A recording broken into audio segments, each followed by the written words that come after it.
That would be great. Yeah, let me check with it. It's DeAndre. Yo, yo, yo, Hello. yo. Welcome to Northwest Salsa Council, everybody.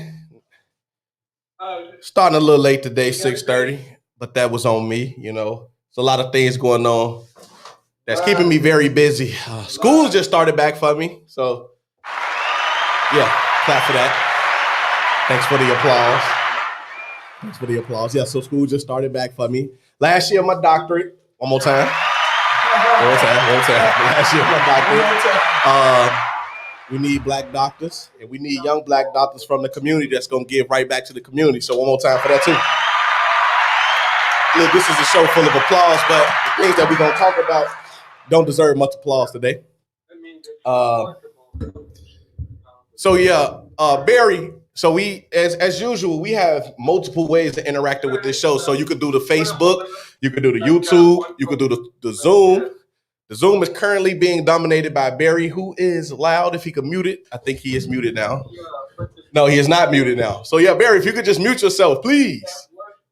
Anyway, so for any one of those channels that you're viewing on, please like and or subscribe if you can, especially for the YouTube. Subscribe, like, share. Facebook, the same thing. If you're on the Zoom, the same thing. You can always tune in with us on any one of those channels. You could comment live. We see the comments. We can actually talk to you live. And we want to talk to you because that's what this is about. This is about conversation. This isn't just about one-way dialogue. So please, hit us up. Come on, hit us up. Yeah, hit us up. Like Steve said, hit us up. Talk to us. You know what I mean? Yeah. So anyway, who we got? Ain't nobody out there. Took a while to get started, but we here now. Yeah, so Steve, what's going on? What we talking about today? Oh man, well, the topic of the day is unity. But before we talk about unity, DeAndre? Yeah. What's up, Barry? Diana said the one link I sent her, she tried twice and it didn't work. One tap. And she just tried it a few minutes ago.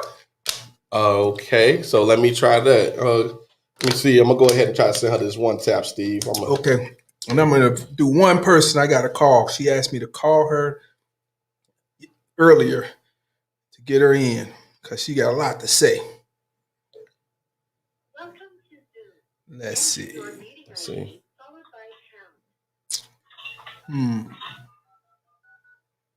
Just testing some things out right now.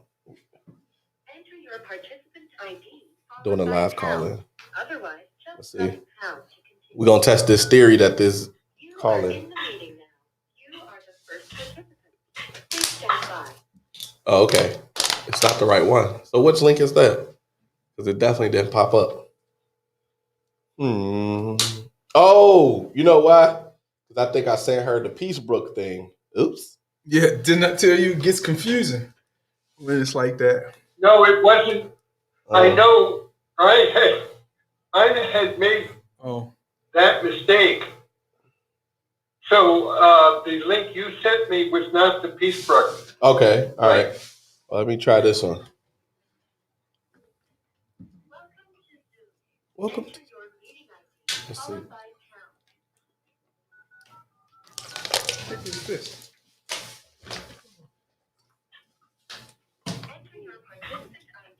Give me a second, y'all.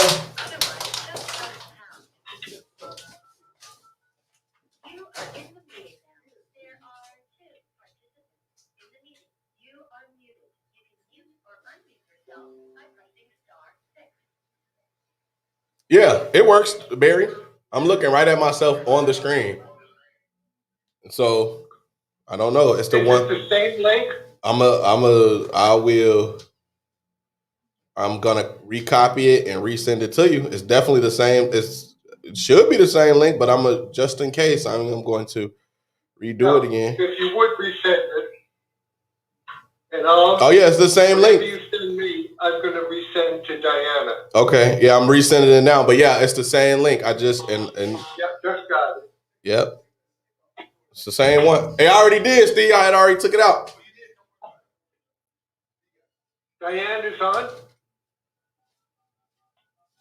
No, no, no. I was telling Steve about the door. Okay.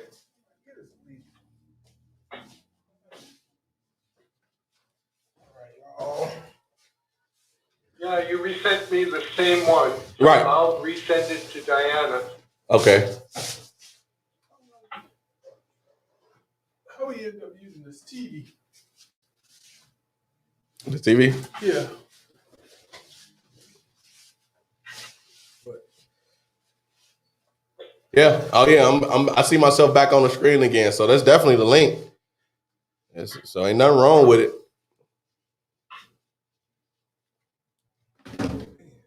That's the link.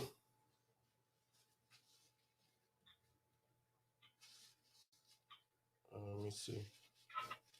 Let me see.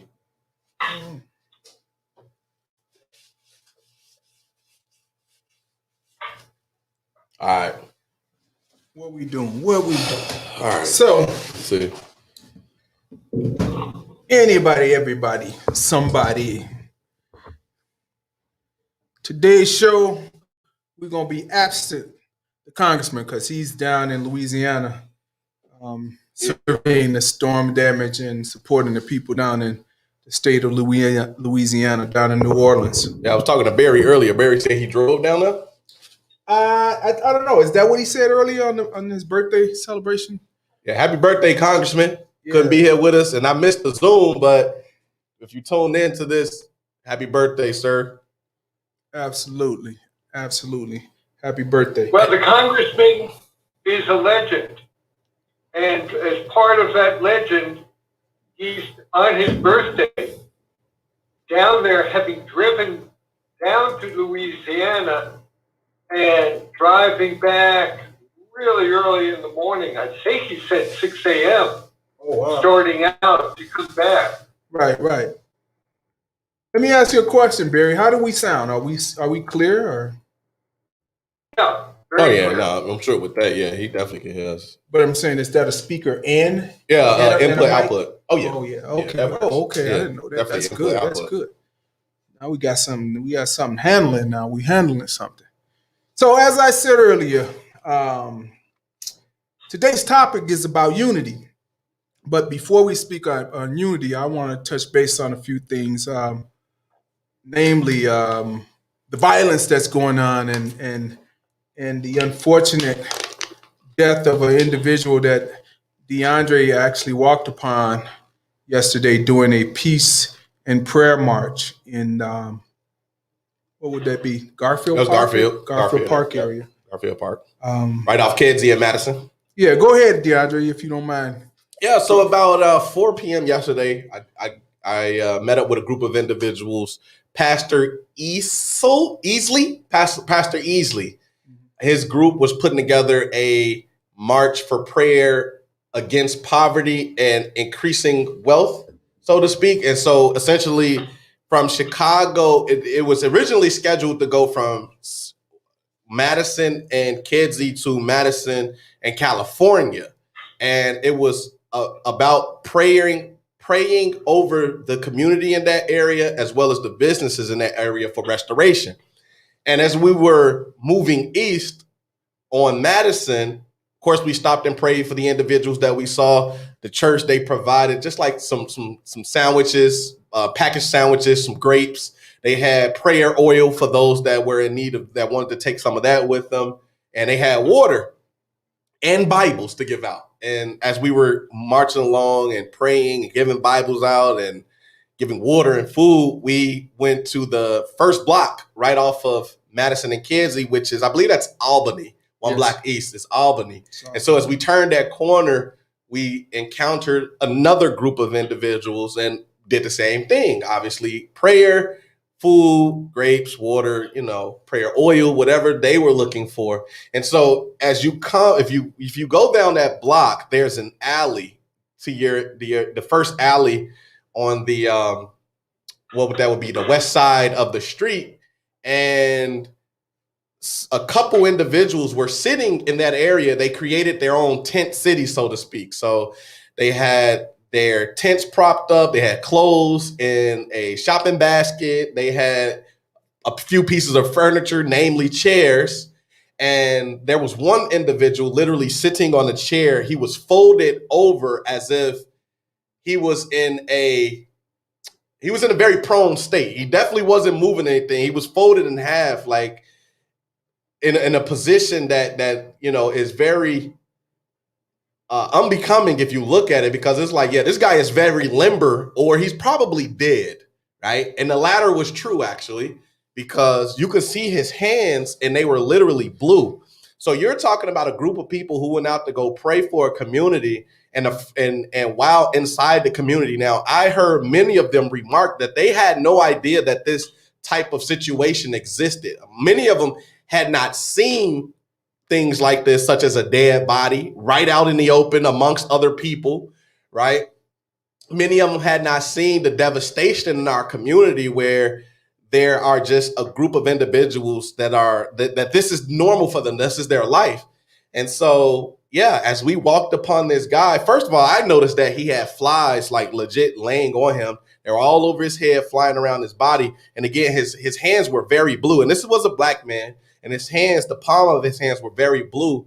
And, everybody started remarking, like, I think this guy's dead. I think he's dead. Like, call an ambulance. So, of course, we had officers with us that are part of the faith-based community.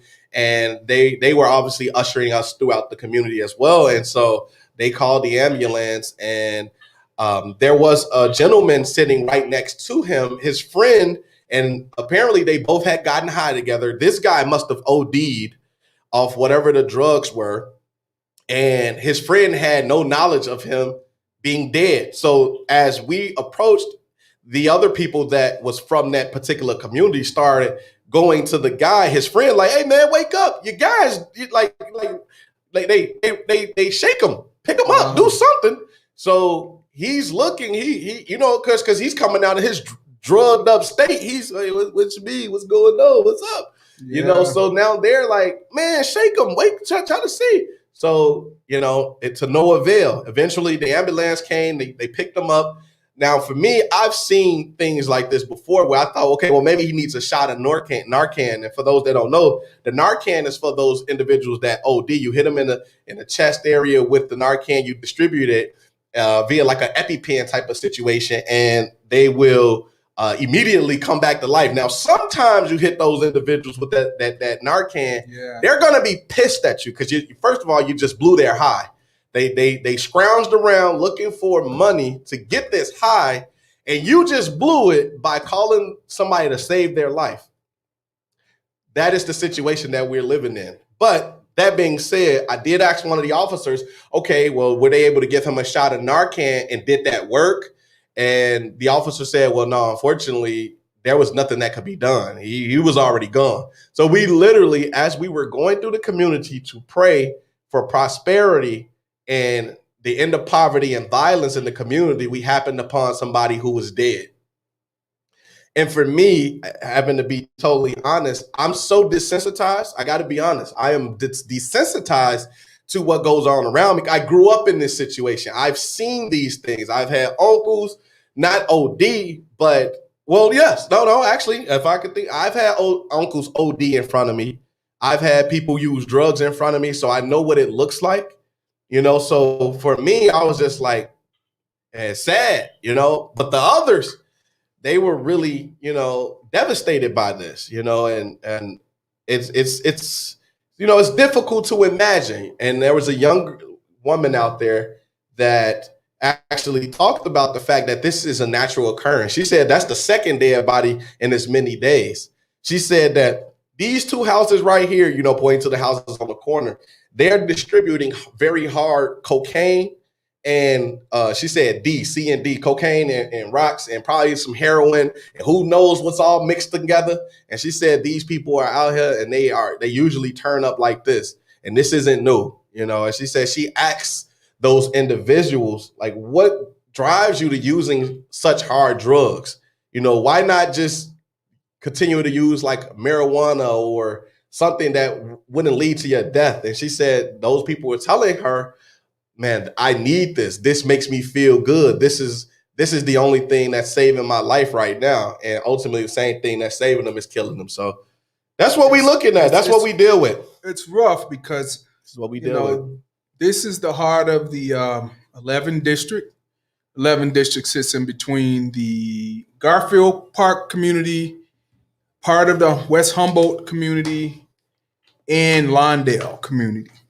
And all of those communities are going through a very trying time right now with the violence and or the abundance of drugs that are being used and sold on the streets. And, you know, it's almost like we're in a third world country, to be honest with you. It's literally like we're in a third world country because when you think about it, this is how it was in Mogadishu, Ethiopia, where, you know, people went through 10 years of famine and 10 years of war-torn communities by warlords and pirates and what have you. And here it is, you know, they're dragging bodies off the streets just like we're in literally a third world country. And the violence is becoming more and more. I told DeAndre, I just noticed a bullet hole in Northwest Austin Council, which tells you that people are shooting just randomly. You know, they were shooting at someone. The windows is cracked, and luckily the bullet was lodged into the metal. But I mean, people just shooting. It's like we're at a carnival out here, you know. And good thing that it was a night or day that there weren't many people out or anyone over near the office. But this is what we're going through on the regular, you know. DeAndre? Yes, sir. Thanks, Steve. Good point. DeAndre, could you say some more about why they're not using marijuana? Why people aren't using marijuana? Yeah, something that's not going to kill them. Well, You were just saying. I mean, listen, I'm no expert in drugs, all right? Hear me out. I ain't never used cocaine. I never used heroin. I don't plan to.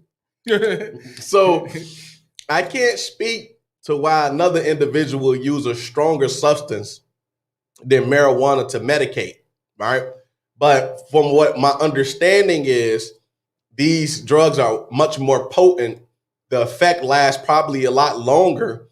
And the feeling that you get while being on them isn't akin to what you feel when you're on marijuana. At least that's what my thinking is. Now, we all recognize that these drugs interfere with the brain matter and the brain waves in a way that it provides a euphoric feeling for you.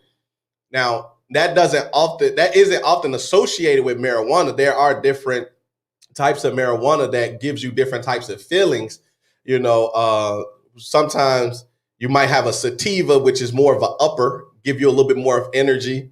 You know, for your creative types, you might be a person that really wants to indulge in that because you can unlock certain parts of yourself where you want to engage with things, you know. And then you might got indica, that's more of in my words, a downer, so to speak, that is more for relaxation. You might have trouble sleeping.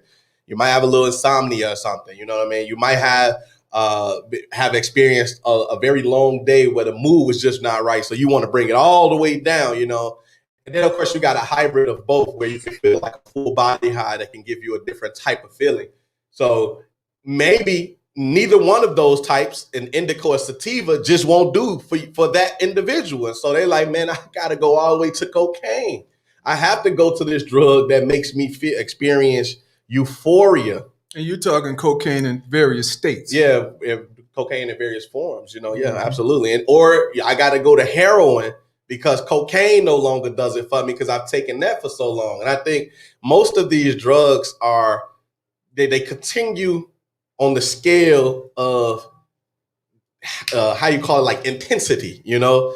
So at some point, these individuals may revert to using meth, all right, and continue on up the ladder, you know. So, you know, it depends on how people feel and what they really want to engage in. But I just don't think marijuana does it. I have cousins who started off smoking marijuana and then they went to smoking the wet, the PCP. And that shit smells like paint thinner. I had a cousin one day was like, yeah, cuz I'm gonna go get some weed, man. Take me to go get the weed. All right, bet. Boom. Let's go. Then this was years ago, and he got in my car and we had to roll the window down. He had to have his hand out the window as we traveled with it. I say, cuz, what you finna smoke? Oh man, nah, this a little. I had to look at the weed. This weed is all black. Do you hear me? This weed is black as the night, and and it smells like paint thinner. I'm the most nauseating 10-minute ride that I ever had in my life was sitting there with my cousin right next to me with the windows down, with his arm out the window, still smelling this stinking ass weed. And people smoke that. He would have been an ex-cousin or a cousin that's walking. Man. Because people are just, I don't understand that, the substances that they're injecting or putting into their bodies are just so lethal that it's as if they can just literally take, if you can melt a rubber tire and drink it, it's like you're drinking a rubber tire. What's in a rubber tire? All types of things are in a rubber tire. Throw this out. All types of things are in a rubber tire, and if you don't think that things that are very toxic and poisonous are in rubber, or just try to burn one and see how long it burns and see what it smells like. But this is what we're dealing with, I don't think people are totally aware. They're just kind of looking for that high, and that's not a good thing, because it's created this thing in our society where, like I said again, we're living in a third world country where people are just literally hanging on a string, on a thread. But is it third world country when you have a choice, though? Make no mistake, it's a choice. You have a choice. Like these people that we were moving, it was 4:00 in the afternoon, and people had cups of liquor. Well, they was out smoking. We had the police with us. No care, concern about none of that. Let's talk about that. Let's talk about that choice, because you just said they're drinking also, and alcohol is a legal substance that's sanctioned by the government. Literally, the government says, okay, you can legally buy alcohol now. You can have as much as you want. I mean, it's an odd thing, but hey. That's probably a catalyst, Mm-hmm. Some people start the drinking, and then they smoke, and then they start shooting, and then they start snorting, and then they start, everything. It's amazing. Yeah, the alcohol is definitely an inhibitor. It definitely allows you to let your guard down, and for the intake of something different. I know there's a lot of people that like to mix it up, right? And I call it the DNA. I call mixing DNA and your DNA. That's when you take your drugs with your alcohol. So you got your drugs and alcohol and mix the DNA with your DNA. Mm-mm. Right. DNA. And yeah. And most people do that. You rarely find one without the other. And most of the time, obviously, that's a coping mechanism. People need both because they're coping with whatever they're coping with. So you're less, especially in our communities. You talk about third world community. You're very hard pressed to find third world countries, right? You're very hard pressed to find one without the other here in our community, because there were both drugs and alcohol as we did our prayer walk, for sure. Excuse me, well, DeAndre? Yeah, well, go ahead, Barry. Diana was able to get on. I saw her. She was muted. Yeah, I saw her. Yep. Can you unmute her? Oh yeah. Okay, tell her call back and we'll unmute her. Yeah. Yeah, I told her. Okay. Call back. All right, thanks. So for all y'all that's paying attention right now, listening, number one, thank you so much.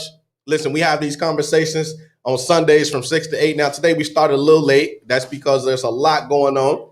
But please bear with us as we continue to deliver some of this content to you, this conversation about our community that's sorely needed, right? Because what we want to do is be able to start talking about these things, because it's going to take the conversation first, but then it's going to take a solution-based effort to see exactly where we need to go. Now, I say that to say this. We are available on Facebook.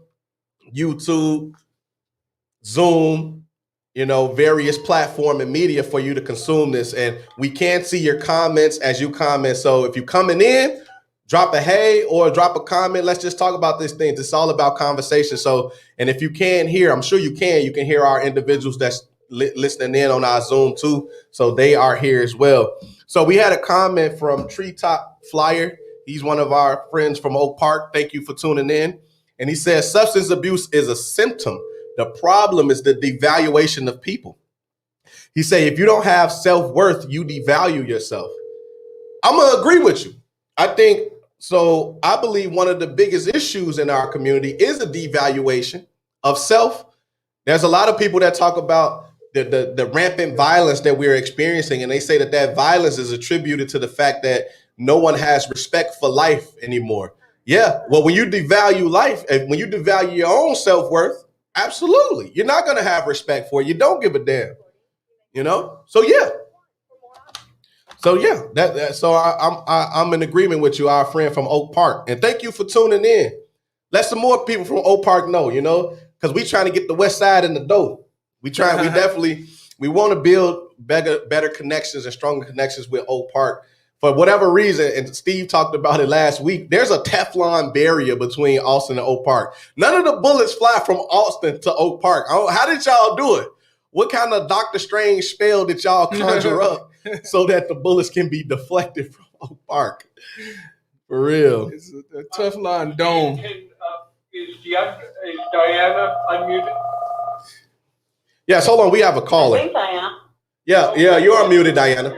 So we have a caller. Welcome to Northwest Austin Council. Speak your speech. Hello. Who's that? Can I hear you? Can I hear you? Who is that? Is that Miss O'Connor? This is Steve Robinson. Yeah, we on the show. You got. So what, Miss O'Connor? We were currently talking about some of the issues that are going on, and primarily we're talking about people ODing and people dying on the streets. Yeah. So if you got a comment, feel free to go ahead and comment.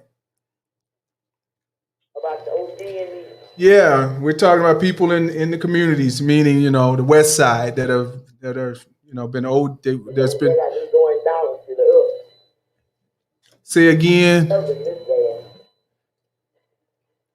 I could barely say again, Miss O'Connor. That's it, right? Because I can remember, I go far back. I ain't never seen this happen like since I've been a kid. I ain't seen none of this.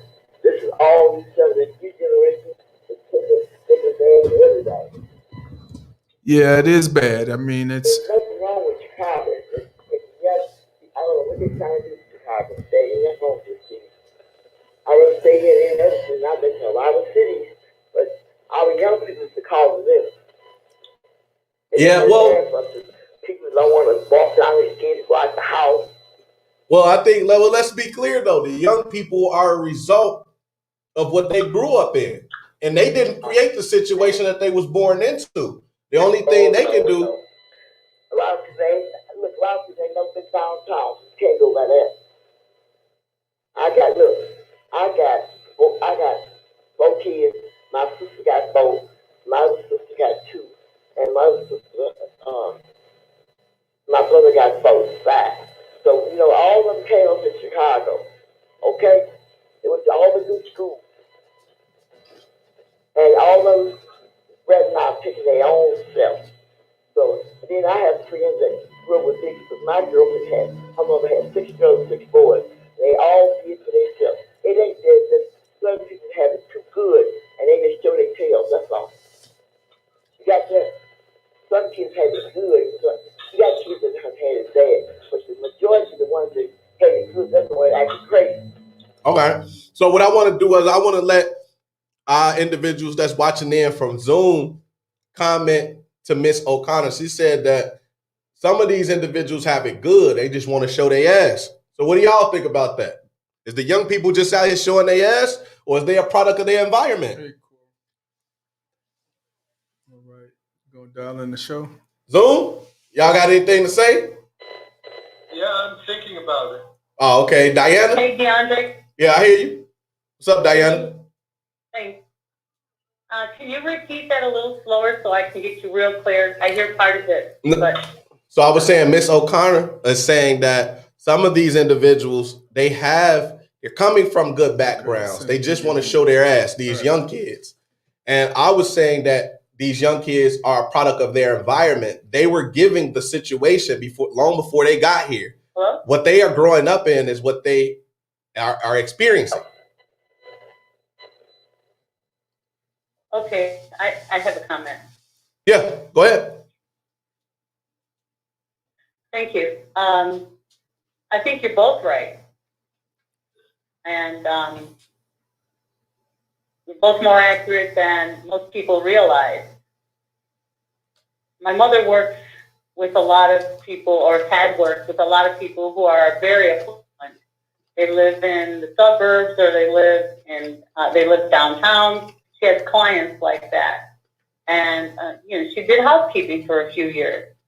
And some of those kids, they live, oh my gosh, a good life. They haven't got a problem in the world. Every need is met. Everything they want is handed to them. And you know what? My mother would clean house, and she would find drugs in their stuff, drugs and alcohol stuffed in their closets, under their bed. 12-year-old girls with condoms and birth control pills. Seriously. And she used to come home and tell me, and I said, "What's wrong with these kids? They got everything they could need and want handed to them, and they're making problems for." Oh my gosh, the stories, of what they did or what they were into or how they got into trouble, and I think about our communities, and wherever you look, whether it's West Side or South Side, everybody's struggling. And everybody's seeing things like things that you were talking about, earlier. Mm-hmm. I've seen them. I've seen people get high with their friends, and their friends OD, and they carry them out of the house and leave them on the street. Mm-hmm. Mm-hmm. And that's not something I lined up, but that's not what I thought I was walking into when I went to go visit friends. That all this was going to be going on, but you see it, and we're all traumatized by it. There's no way about it. Mm-hmm. So you're both right. Some kids create their own problems, like those with money, and some kids have problems. I'm not going soft on anybody. We all have a choice, but the trauma makes you trauma of your own life and the stuff you've seen or the stuff that you run around with. Father Larry said the first thing that comes out of kids' mouth when they ask them what's going on, what are they thinking about? It's fear. And so that'll help you want to get away, and drugs are a hell of an escape. So I think they're both right. Thanks, Diana. Any thoughts, Barry? Diana, thanks. That was very helpful.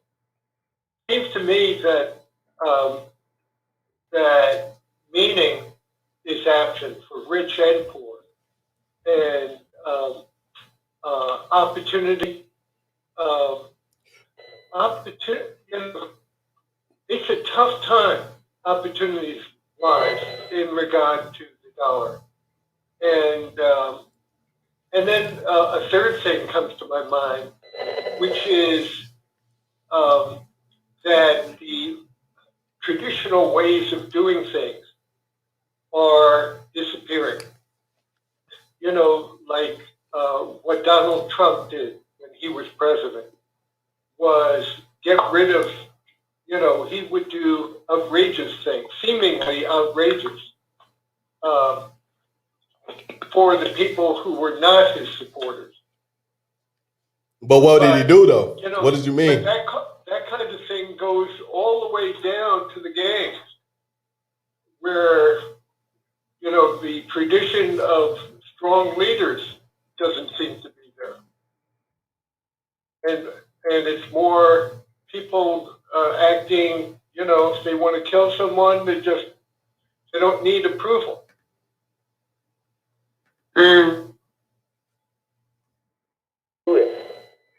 Well, let me say this. DeAndre made the comment that the society we live in today is what was created by the younger people years ago that are now the older people. And I had to think about what he was saying because I'm like, when I was younger, did I always say, okay, the situation I'm dealing with is based on what happened in the past, or am I the change agent? And I think I want to say it was a combination of both. Yeah, the past has brought me to the future, but I didn't really sit in that mode and say, now that I'm in the present and the future, the reason I'm in such a bad state is because, or whatever state I'm in, is because of the past. I always said, let's make that change now, and whatever it was, if I sit there and try to see if that's going to change on its own, it's not going to happen. You have to be the change agent. And we last week we spoke to young people. That was our topic, young people. Actually, and we're going to segue right into unity because it's at the 7:00 hour now, a little over. But and I noticed when we spoke to the younger people, much of what they were saying, it was almost my I, not we. Hold on, that's for me. Not we or us. Yeah, give me 1 second. Yep. Hello. Still echoing.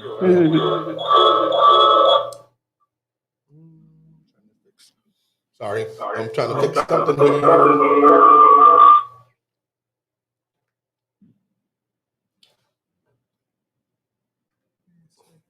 All right, go ahead. Good. Sorry about that. Did you just go to the Zoom and just click it? You trying to get on the phone or you need the one tab? You need the phone. Hold on. Let me send it to you. All right, bye. So yeah, my point was that there wasn't a lot of us and we. It was more I, my, mine, and that kind of disturbed me because I know that no society can exist if it was just based on one individual and everyone staying isolated in their own silos. And I had to really reflect back on that and think, was I like that when I was a younger person? And yeah, I could say I was. Everything was about me, what I'm trying to do. But I knew that I couldn't do it on my own. I knew that it would take help and guidance and assistance and someone to support me to get to the next level. So I had to kind of kick that to the side, the selfishness. But for some odd reason, I think there's a lot more of that today.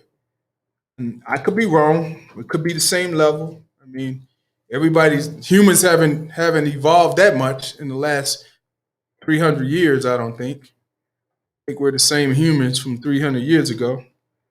But all I'm saying is we really need to think about where we are in this society as young and old, and how we plan to go forward. And the reason I'm saying that again, when DeAndre said the man that passed away, he seemed to be around 60 some odd years old.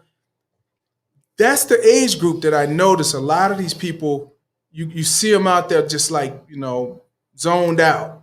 You seldom see a younger person, in their 20s or 30s. You always see that 50 plus person, don't you? Yeah. Well, young people out doing no hard drugs like that. Life ain't hit us yet like a ton of bricks. Not yet. I know of some young people that's really doing hard drugs, but they haven't really succumbed to it like that. Now I grew up with them, and I'm shaking my head like, damn, like what, like how? Why are you here? Like we grew up with those people. Hey, Sam, thank you for checking in. We see you on Facebook. Yeah. So, we grew up around those people, seeing that. And for some people, I'm 34 years old. And so for some people in their 30s to now be those individuals is quite disturbing to me, and it's just a state of affairs. And so sometimes, especially in my age group, we look at it is what it is. But I also want to say too, I also want to say that going back to Steve's point about like young people and with us being I and me, look, I'm in these groups with these older guys too. Where y'all think we learning it from? Some of these guys, man, they not trying to do nothing with the young people. Listen, babies, there's this idea that we always tell our kids, do as I say, not as I do. That doesn't work. It has never worked because people mimic what they see. So when adults are out here fighting amongst one another and talking about Black unity and in another breath and showing cognitive dissonance to kids, which way you think a kid gonna follow? They're not gonna do what you say what you're saying. They're gonna do what you're doing. So us as young people are looking at it for what it is. We see these organizations in our community that's not working with one another. We see these heads of community that are Black people not working with one another. We see our political figures that's Black not working with one another. State of Illinois has about 78 Black political figures, and our communities look like shit. You know why? Because they ain't getting together. They ain't having a big 78 member political brunch and say, man, look, man, I got Naperville, I got down south, I got up north. Like, how we gonna fix this shit, man? Because the south and west side is the one that's really struggling. What's up?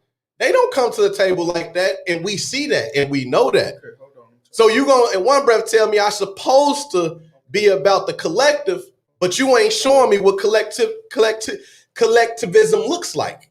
I've never experienced that. So I can't, it's not, again, us as young people, we only emulating what we see. You know what? That's a good point. That's a good point because I remember when I ran for alderman and we were on WVON, I was at the radio station in the booth with the Congressman Danny K. Davis and the current alderman, Chris Taliaferro. So I went on first and spoke what I had to say. I said, I want to be the alderman that can at least provide those basic services to my ward and my community that are needed. And, like making sure the streets are clean and making sure that the lights are working and all the basic streets and sand things that are afforded to us that we have to have. And then Congressman Davis said, well, Steve, I would want my alderman to be better than that. Have other, because at the time he was really kind of pulling for Chris Taliaferro. And I said, well, that's why you being a congressman, we could work together. I could work on the local area, on the local, area, and you can work from the federal. And then maybe we can work together and have some federal assistance that can help our communities do greater things. But I'm not going to do it all on my own. We need to work together. And that's the point that I think DeAndre's touching on, and you don't see a lot of that. It may go on, but you really don't, I don't hear about it. Mm-hmm. And I sit with congressmen, I sit with state reps, I sit with the aldermen, I know, and I can see the ones that are collaborating. And what they do behind closed doors, I don't know. I do want to be clear too. Black people aren't a monolith. We don't have the same thought patterns, and we should not have, right? But at the end of the day, we should be able to put all the differences aside and say, man, for the greater good of the Black community, let's all build with together. Because you still have people in the Black community that aren't as friendly to the gay Black community. Who cares, man? Bring them to the table. Same thing with, this is a heavily Democratic city, right? And community. Yeah. Let somebody stomp around here talking about they're a black Republican. Oh my God, you a Republican and you black? What? Come on, bro. What you talking about? Let somebody say we in a heavily Christian environment. Oh man, I'm an atheist. I don't believe in God. I'm agnostic. What are you talking about, God? Black person gonna look like that emoji that got the exploded head on them. Come on, man. Come on, man. Like that, like we ain't a monolith. And we don't have to be. But if we talking about unity, we got to be able to sit at that table as one brotherhood and strategize what it's going to take to develop the community in the right way, right? The same thing with coming up with a plan of action for the community. Everybody keeps saying like, well, why is nothing being done in the community? I always said it since I started getting into politics. Wait, you mean to tell me no, none of us just sit down and come up with a comprehensive plan, maybe 10 steps to say, this is what we want out of our political figures. If you can't give us all 10, at least give me the top 3, and I can guarantee you your next election. And then we're going to move down the list and you're going to give us the next top 3. And I'm going to guarantee you your next election, and we're going to give you the next top. You know what I'm saying? Like nobody's coming to the table to construct a plan for the community that's based off this collective idea. So you can't, if it's not in place already before I was born, how can you expect me to adopt that philosophy as a youth, knowing that doesn't exist already? And that's where we're going to segue into unity. We definitely have to talk about the word unity. When I think of unity, I go back in the 70s, late 60s, early 70s, when our communities had decided to not wait for anyone to unify us. And then, we slowly moved towards the idea of self-unification. I told Barry to send it. Barry's supposed to be. So and I lost my train of thought. So in the early 70s, people started to think, how do we get to the next level? And they said, well, we need to start looking at unification. Let's start with community unification. You had groups like Black Panthers. You had even Vice Lords. They were supposed to be the community groups that started to unify the community with food programs and things of that nature. How do we get to this place? As DeAndre said, they're looking, the younger people looking at the older. Well, the problem with that is the older people, they did it. They did it, but they also moved away. And the ones that didn't really, that were the recipients of the unification and didn't give back by coming to the table and doing the things that we needed as a unified group. They're the ones that you see around today, and at the end of the day, they're just there, And the younger people see this. Like, for instance, these people that are 60 years old, 60s in their 60s and 50s, and they're ODing. These people were around when the unification process was going on. They just didn't buy into it by giving back and being a part of the table. Now you see them. They're killing themselves. They're strung out. I mean, it's a sad state of events, that's going on. I want to say this too, and what you're saying. That's that. Well, I want to say also a part of it is that history wasn't passed down like that. Where's the teachings of these movements? Where's the individual? Now, there's certain individuals that I see when I'm out that are still in that mind frame. And I can think of this one guy, I don't know his name, but I see him with his black, red, and green. He got the flag all the time. He still got the military attire. He's still like, look, our community is being bought and sold 100 times over by people that have no business being in our community. He's still talking like that. Those were the talking points of the 60s. That is not being spoken on a wide enough basis today. There is no Black Panther Party history being taught. There is no Black Power history being taught. If I wasn't doing my own research, I wouldn't know any of these things. Now, That's to say we are all in control of our own destinies, and whatever education we get is incumbent on us to go and search. But at the same time, for those individuals that live that experience, why are you not teaching it so that we could be more aware of where we come from, right? Like we talk about the culture that doesn't exist in the Black community, and I say we got a hella fine culture. Now, it's being bought and sold by people that's not from the culture, and it's not being taught by people that need the culture. Because if you ask most young people, we would all probably have the same thing to say. I don't know what my culture is, but it was present. It was present in the Black Panther parties. It was present in the Black libertation movements. It was present in the civil rights movements and things like that. Like those, I mean, it was present in Black Chicago. But you know what I'm saying? It was present. But you know what? Something that you said. You said unity and power, and I believe you can't have unity nor can you have power until you have self-respect.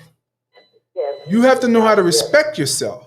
You have to know how to know that you are loved, you are great, you are a human. Let's start with those things, because power comes from numbers, and unity is absolutely what I just said. Numbers. Mm-hmm. But I think now let's go back to real quick when DeAndre was talking about Black Panther Party and all that, Black Power and all that. One of the things that they were teaching kids were that you have to love and respect yourself, and that you are a human, and you are afforded these things. They had to recite these things every day. I am handsome. I am beautiful. I am Black. Affirmations, positive affirmations. These were the things that the kids were taught. I remember when I was little, these were things that were said. But again, how do we get away from that though? That's the question. Oh, that was taught, and those things are very. I'm going to teach my daughter positive affirmations. I didn't learn it from anybody growing up though, but I learned it from school. Right, because I'm going to school as a psychologist, and these are the things that we teach. But you didn't learn it in grade school. No. See, we learned it in grade school because there was a big disconnect between the 80s, the late 80s, and to the 2000s. I think that a lot of that they got away from because, like I said, when I was in grade school in the 70s, there was no Black History Month. I mean, year. What is it, month? Yeah, month. We had a week. It was just a week. And we were just kind of like, the kids were they were teaching pride. That's the word I wanted to use. Right. They were teaching you to be proud of who you absolutely. were. Absolutely. And without pride, you can't talk about unity, nor can you talk about power. Right. These things are irrelevant if you have no self-pride. And that's where we're at now. We really need to look back and try to figure out how we instill pride amongst people, because I don't think anyone out here is proud of themselves anymore. I would agree. I've been out here on these streets talking to young, middle-aged, and obviously what you've seen from the death of the guy that was at least 60 some odd years old. It's like, where's your pride? The young man 3-4 weeks ago when we were in West Humboldt, and I said, hey, do you know who your alderman was? He's like, what's an alderman? Right. I mean, I could see it in his heart, in his eyes, and his soul. I could see his pride. There was no pride in this guy. Yeah. Then we walked down the street we ran into some 30, 40-year-olds and 45-plus-year-olds, and there was no pride. They were out drinking in the middle of the streets, doing what they do. No pride, no more. And I think pride is what we have to come back. You know what? But I do know what they look at as pride. I'm proud. I shot at him. Oh yeah. I'm proud that I stole that. I'm proud. I mean, come on. What happened to self? Is that self-pride? Is that really self-pride? I mean, well, in this culture right now, as it exists, the way to make a name is through the violence, through the criminal activity that they exhibit, because that is the way to get a name, right? What we've gotten away from is elevating our our intellectuals. We've gotten away from that. We don't elevate our intellectuals, right? All what we elevate in our communities is our entertainers, our athletes, our politicians, right? But the intellectual, the person that is fighting to keep knowledge at the forefront, to instill pride, to show that awareness, to elevate the intelligence that our community has but doesn't exhibit, isn't the one being elevated. So when you start to make it seem as though intelligence is the lowest on the totem pole, because as a smart kid in school, I was the one being talked about. I was a nerd. It wasn't cool to be a nerd. We got away from that. But if I was a ball player, if I was wrestling, which I did, if I was on the football team, which I did, I got a lot of attention for that. Now, I was acknowledged because I was the one voted most likely to succeed. And that felt good to me. That's the award I wanted. You know what I'm saying? Now I'm living up to it. Too? I was also voted. I'm trying not to let my people down. You know, Yeah. I'm trying not to let Austin down. Shout out to my Tigers, 05. You feel me? So I'm trying not to let my people down. They voted me most likely to succeed because they knew what it was. What year did you come out? 05. 05. I went to school every day with a newspaper. My friends, first of all, my girlfriend at the time, she bought me a newspaper every day because I read it every day. My friend came over my crib like, yeah, I want to be a part of this because I see you reading the newspaper every day. So something going on here. I don't understand it, but this is what I need to be a part of. So they recognize that. And I appreciate all of those that saw me as the intelligent person that I am, that recognize that all I need to do is be around that type of environment, and was like, man, you do what you need to do. Continue to be smart, because that's what we need. We need that from you. Right. But on a large scale, that's not appreciated. Nobody give a fuck that I'm earning a PhD. Let's be real. They don't care. Well, That PhD don't mean a whole lot. It mean a lot to me, but it don't mean a lot to the individuals. No, I'm not gonna disrespect the people that say, "Hey, doctor," when they see me, or they acknowledge that I got one more year left to be a doctor. But what does that matter to the average person in the street? That when I say I'm a doctor, it doesn't. It don't matter. until they need you. And then I'm gonna cost too much. Well, that's when they're gonna try to smooze you. Come on, Dr. Rudis. Hey man, you had me a long time for free. You should have used it when you had it. You can expend a little bit here. You're the doctor, you know. But that's funny that you said one thing that you said. You were voted most likely to succeed from Austin High School. And 22 years prior to that, I was voted most likely to succeed in my senior year at Orr High School, from Orr High School. So, I mean, it could be done. And what does succeeding means? It's whatever you want it to be. What does that mean to have success? It's whatever you want it to be. There is no definition of success. There is none. None at all. That's absolutely true. There is no definition of success. My success to me is something that I would love to do, which is buy my mother a home and not having to play sports to do it. It would also be to change the trajectory of my community by creating the idea that say you still are. Creating the idea that changes the trajectory of my community overall, right? Like being able to see my child grow up in an environment that is more fruitful than the one that I grew up in. That's success to me. And me having played a role in that. Yeah, go ahead, Barry. Sorry. We've got two other people on the call, Cora and Diana. It'd be great if we can get into a conversation. You're raising so many issues. Yeah, you know what? Sometimes y'all just gotta jump in. Jump in. Go ahead. Yeah, jump in. I know Diana tried to jump in and Diana, jump in. Yeah, go ahead. Jump in. Sorry about that. I'm sorry. I missed a little bit of your last maybe 5 minutes or so. Are you still talking about unity?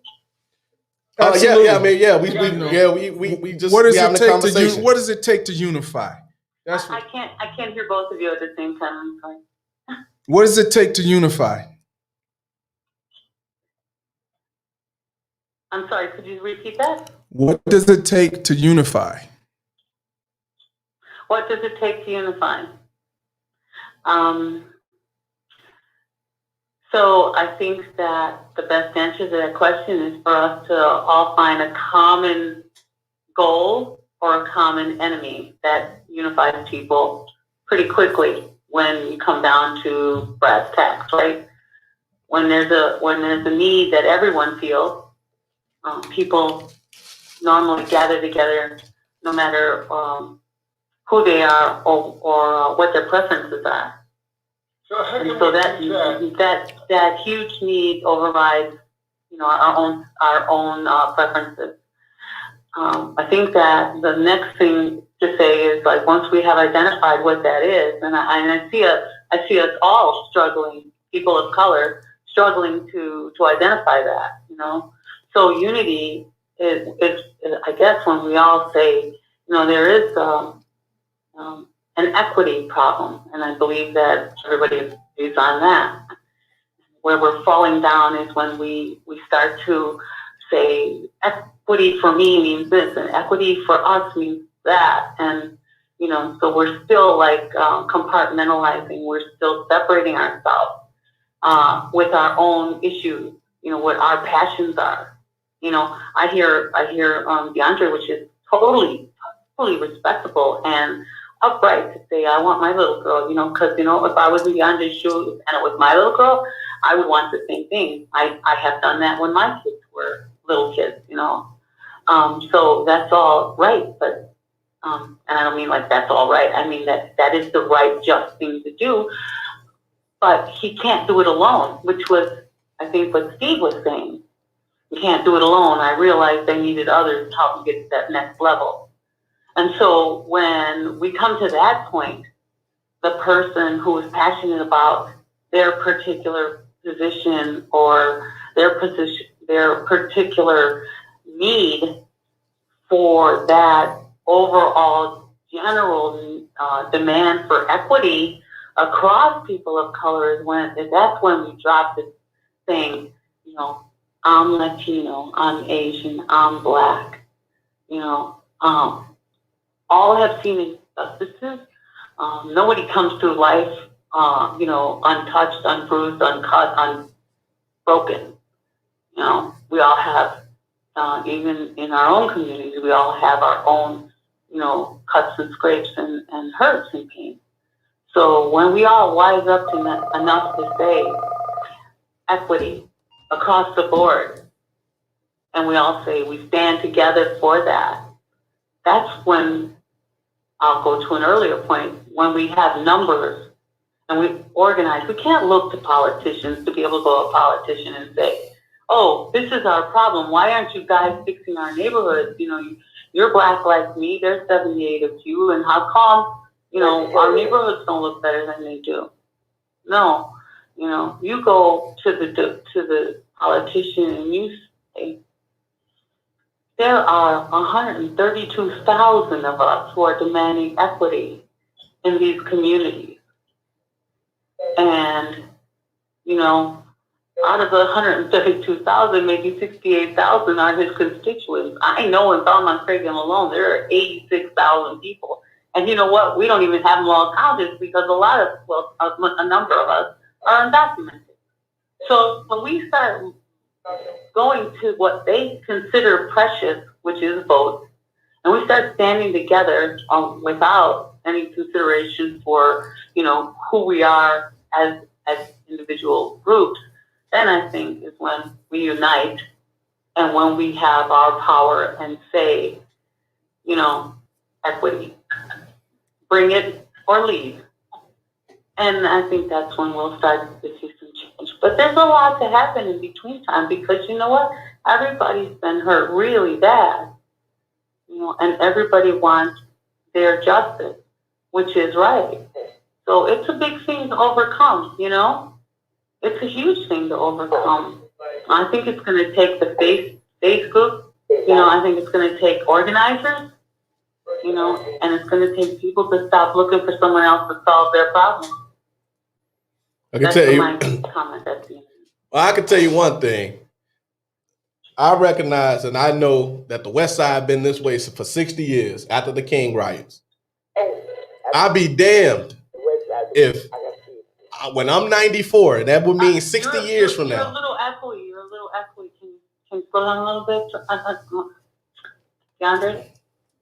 I can hear you. Well, I'm saying the West Side has been the way it has been for 60 years. They sure have. I agree with them on that. And what I'm saying is, I'd be damned if in 60 years, which means I would be 94, that the West Side still looks the way it looks. That's it, right. And that is what we need to be focused on. We need to be focused on the fact that, and I get it, progress is a slow process, especially for a group of individuals that has the history, such as like the community we represent here on the West Side, and even slower still for groups such as Belmont Cragen and Hermosa, who still have yet to even figure out, in some respects, how to organize. Like the one thing that at least we know how to do over here, at least we've learned over our history, is organizing. Like that's part of the blood of the Black community at this point, right? And so we recognize that at least we have an advantage to where we could get together. But it's at the point where it 60 years, I've seen communities in Chicago get built in 10, and we waiting 60. I'm not gonna wait another 60. May I tell you what my address is? I used to live at 814 South Keeler. I grew up with Black Panthers block. Black Panthers. So I'm sorry. No, it's the phone. Go ahead. It's we got a caller in on the phone listening as well. No. I'm not trying to disrespect anybody, but I've seen the same things and grew up in some of the same areas that are familiar to you. My family owned a building there, right there on Keeler, right off of 5th and Trip. You know, and it was all Black. There were 2 families in the city that were not Black, and that was my cousin and mine. So, you know, I know what it looked like back then. The house that my cousins used to own doesn't even stand anymore. You know, I know it's not changed. I still have friends that I keep in contact with from there. You know, they don't no longer live there. You know, but I mean, I'm not totally oblivious to the circumstances around there. Mm-hmm. But and I guess, you know, I'm not trying to say that you should wait. No, if anything, we all should see a more sense of urgency. You were speaking on unity, and so I looked at the overall and said all people should unite. If your position is that the Black community should take the precedence over others, and I don't mean, maybe that's a bad word, but the Black community should be further along, then, you know, my hat's off to you. I'm not going to dispute anyone. I'm not Black, so who am I to speak for Black? So, I mean, I humbly, you know, step out of that. And that's where we're at. Now I understand. Now I understand better what we're talking about here and what this program is about. Well, it's more geared to the West Side, though, right? So when I talk about the West Side, I am on the West Side. Belmont Cragen. I think I consider Belmont Cragen a little bit north. Come on, man, bring my A little northwest, but still. Okay. But that's not to say no. But you're absolutely right, though. It is about unity amongst people. I think when you came into the conversation, we were particularly talking about the West Side and the guy that, you know, lost his life via taking drugs that I came across. I remember that. So I think that's where it was rooted. But I'm not disputing the fact that all of us could get together and we could have a lot more power in that way. Absolutely. So that's not the. And I'm going to reflect back on when I spoke of unity, because me and Barry, we talked about this.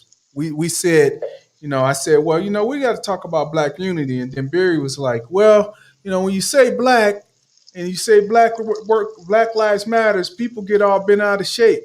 And you say Black and use Black in front of unity, it might. Okay, so I changed the topic to unity. And I had to think about what Barry said.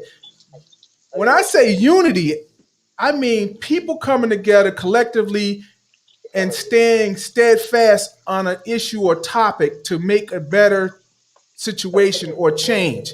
And I had to think back to civil rights movement. There weren't just black people in the civil rights movement that were unified. There were Jews, there were other white people, there were Hispanics. There were a lot of people that came together during the civil rights movement to help the black civil rights movement. And unity doesn't just mean you're exclusive. When I say black unity and community, I hate to tell everybody this, but it's going to be hard to find a continuously black bloc, especially in Austin. Oh, it's over with. So Over. I'm saying unity in the Over with. community, and that means those that have been there, those that came later, and those that are just getting here. So the reason why I said we have more of an organizing base in our blood is because even now that our communities are changing, there is a more Hispanic population in our community. But just like they would do northwest of us in Belmont, Cragen, they're behind their gates. They're locked in the house. We go and try to engage with them. Hey, come on out. Hey, we got a block club party. We got this. We got that going on. They still stay in. They said they ain't got nothing to do with that. Steve just talked to one of the Hispanic individuals from the block that keeps up a lot of traffic and noise and violence and drug activity. And the guy told him, hey, man, they don't bother me, so I'm good. But Right. it's like, bro, you a part of that block now. You do realize that now, right? Right. So what I'm saying is, and we have our own struggles in the black community already trying to organize us. But what I do recognize, like we come from the base, so you could bring us in, and it's much more difficult as we're finding to really do that with the Hispanic population that's moving in because they don't traditionally have that sense about themselves, and so we almost got to teach them about organizing when we talk about unity and being able to just do something like coming out the house and communicating with the community. Right. That's the truth. DeAndre, my sense is that everybody's got gifts, and every people has gifts, and we're going to be better off coming together and finding out what are the gifts of the Hispanics that we're missing. Right. And see how we can work together because the West Side is becoming more Hispanic. It is. It's already here. It's not even becoming. It's here. So we might as well stop looking at becoming. So our job in building the community is Being finding inclusive. out, like Diana was saying, Right. about what are commonalities are. Yeah, but like I was saying, So, with anything, it's a will to and a want to. So it's difficult to do that if the will or want to isn't there right now. If what? I said it's difficult to do if the will to or the want to isn't there right now. And realistically, it's not. Well, let me say this. Barry, I was just about to comment in the same direction. Almost everyone wants something. But instead of wanting all the time, what are you willing to give? And sometimes you just have to take a loss and say, you know what, I'll just give you something. If it's going to help you come out, and if it's going to help you develop the will to want to give later. But you got to know how to harness that nature and from people and bring them to get them to come out by giving them something. I mean, I know Diana had a block club party. She gave them food. She gave the kids treats and all these other things. And you know what? The next time, I hope people realize that they need to come out and give a little bit. And if they don't, you got to get that cattle prod out and stick them with it and say, hey, you got to give up something. Remember last time I gave your kids this, I gave you that. And you make them know that so that they feel, that they have to come out and support the bigger picture. Yeah. I think Diana wanted to say something, so I want to go ahead and let you say something, Diana. yeah, thank you. I appreciate that. And thank you for your comments, Steve. But yeah, they do give. We have regular I want to say quarterly cleanups and stuff like that on this block. And we do help each other. Neighbors help each other to fix things. So it's more quiet, laid back than than everybody coming out. I guess both communities live a little different. I have a lot of admiration for the community over there. People seem to know each other's last name. Mrs. this or Miss that. I think that's beautiful. I love it. I'd like to see it more over here, but what you see over here is, Marilyn down the street ran to Walgreens to pick up Diana's prescription because Diana's blind and can't cross the street. And that's not a big deal, and that's how we work, and the neighbors, between me and Marilyn might not know that, because people are very, pride is somewhat of a big deal, and the ability to not say, I did this for someone else. So that's kind of our culture. But it's something I definitely do pay attention to. Who gives in return? Mm-hmm. But to thank you for the opportunity, DeAndre, to say So the first case of desegregation of busing into a school, an all-white school, was in California, and that was a little Mexican girl whose family fought for her to be able to go to school. It happened before busing got to the point where the government had a rule on it. Lyndon B. Johnson, had to call people, what was it? I forget what part of the military had to, or law enforcement had to escort the children to school. I think it was Plessy versus the Board of Education. And she was a little girl in California, and I can't remember what her last name was. Cesar Chavez, Obama's phrase, yes, we can, is from one of Chavez's organizers, and it was said in Spanish, and he recognized it at one of his speeches. So we do know how to organize, we just, because of who we are, the people, we do it different. You're talking a lot of ingrained independence and pride, and pride is what goes. Pride is the devil, right?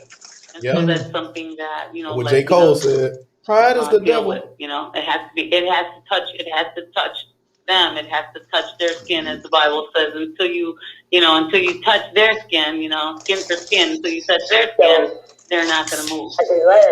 Yeah. People don't want to be involved until whatever the problem is show up to their front door. That's just what it is. Until it touches them. Yeah. Right. That's what it is. But thank you for the chance to speak. Oh yeah, no worries. I'm curious about Cora's take on that. Yeah. Hey. Well, I think that Diana has said it all. So I'm trying to learn and listen, and maybe a little later on I'll be able to add something to the conversation. So you know what, Miss Cora? I still got that package for you. I'm gonna make sure I bring it next week. I keep forgetting it. It's at home though. Bring it next week. You know what? So we had somebody join us. We got Sauce Pack Mac that jumped on. He's directly in the live stream with us. So I wanted to bring him on and get his thoughts on this idea of unity overall. What do you think about unity? Do you think that's something that can be achieved? Do you think that's something we're fighting for? What's the deal? What's your thoughts, sir? Hello, can you guys hear me? Am I on? Yeah, we can hear you, Sauce Pack Mac. Hello? Yes, sir. We can hear you. Thank you. Thanks for adding me to the live. I kind of came in on the end of it. What it kind of sounds like where you guys were talking about how on the west side of Chicago, I guess in the predominantly African American areas, that there's hardly any unity, and that you guys are now trying to, I guess, touch bases with the Hispanics. My question to you all were, you said, hey, they need to see that if we're doing something that maybe they can extend a hand. My question is, what do you do to show?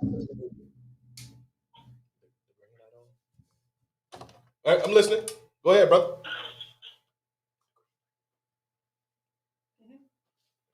Go ahead, brother. Their Hello, Sauce doors, Pack. and you got a Oh, you broke. barrier Hey, there, and if Sauce all you Pack, got to do is you had start broke speaking up. Spanish, and then you just got to Sauce, walk wait, away Sauce at Pack, that point. Sauce Pack. So, how do you try to bridge the gap with someone when there's a language barrier? Are you guys like stepping up and maybe using Duolingo or learning how to speak Spanish so you can create a bridge to them? Yeah, and Sauce Pack. Can you hear me? Hello? Phone is messing Can you up. hear me?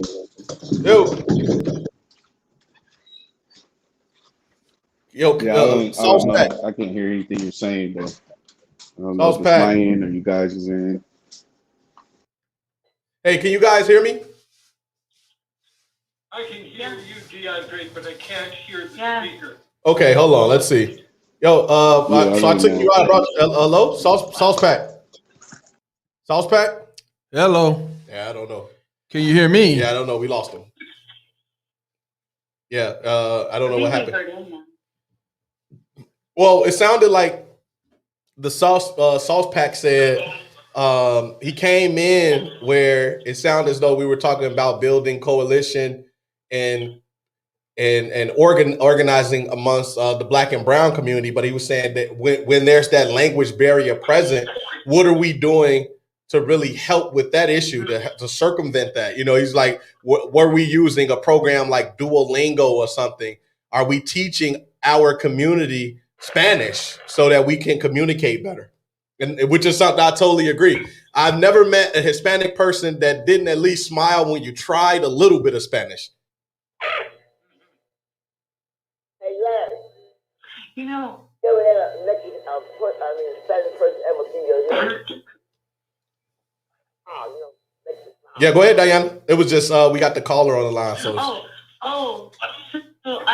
so I'm increasingly meeting more biracial teens, and they are bilingual.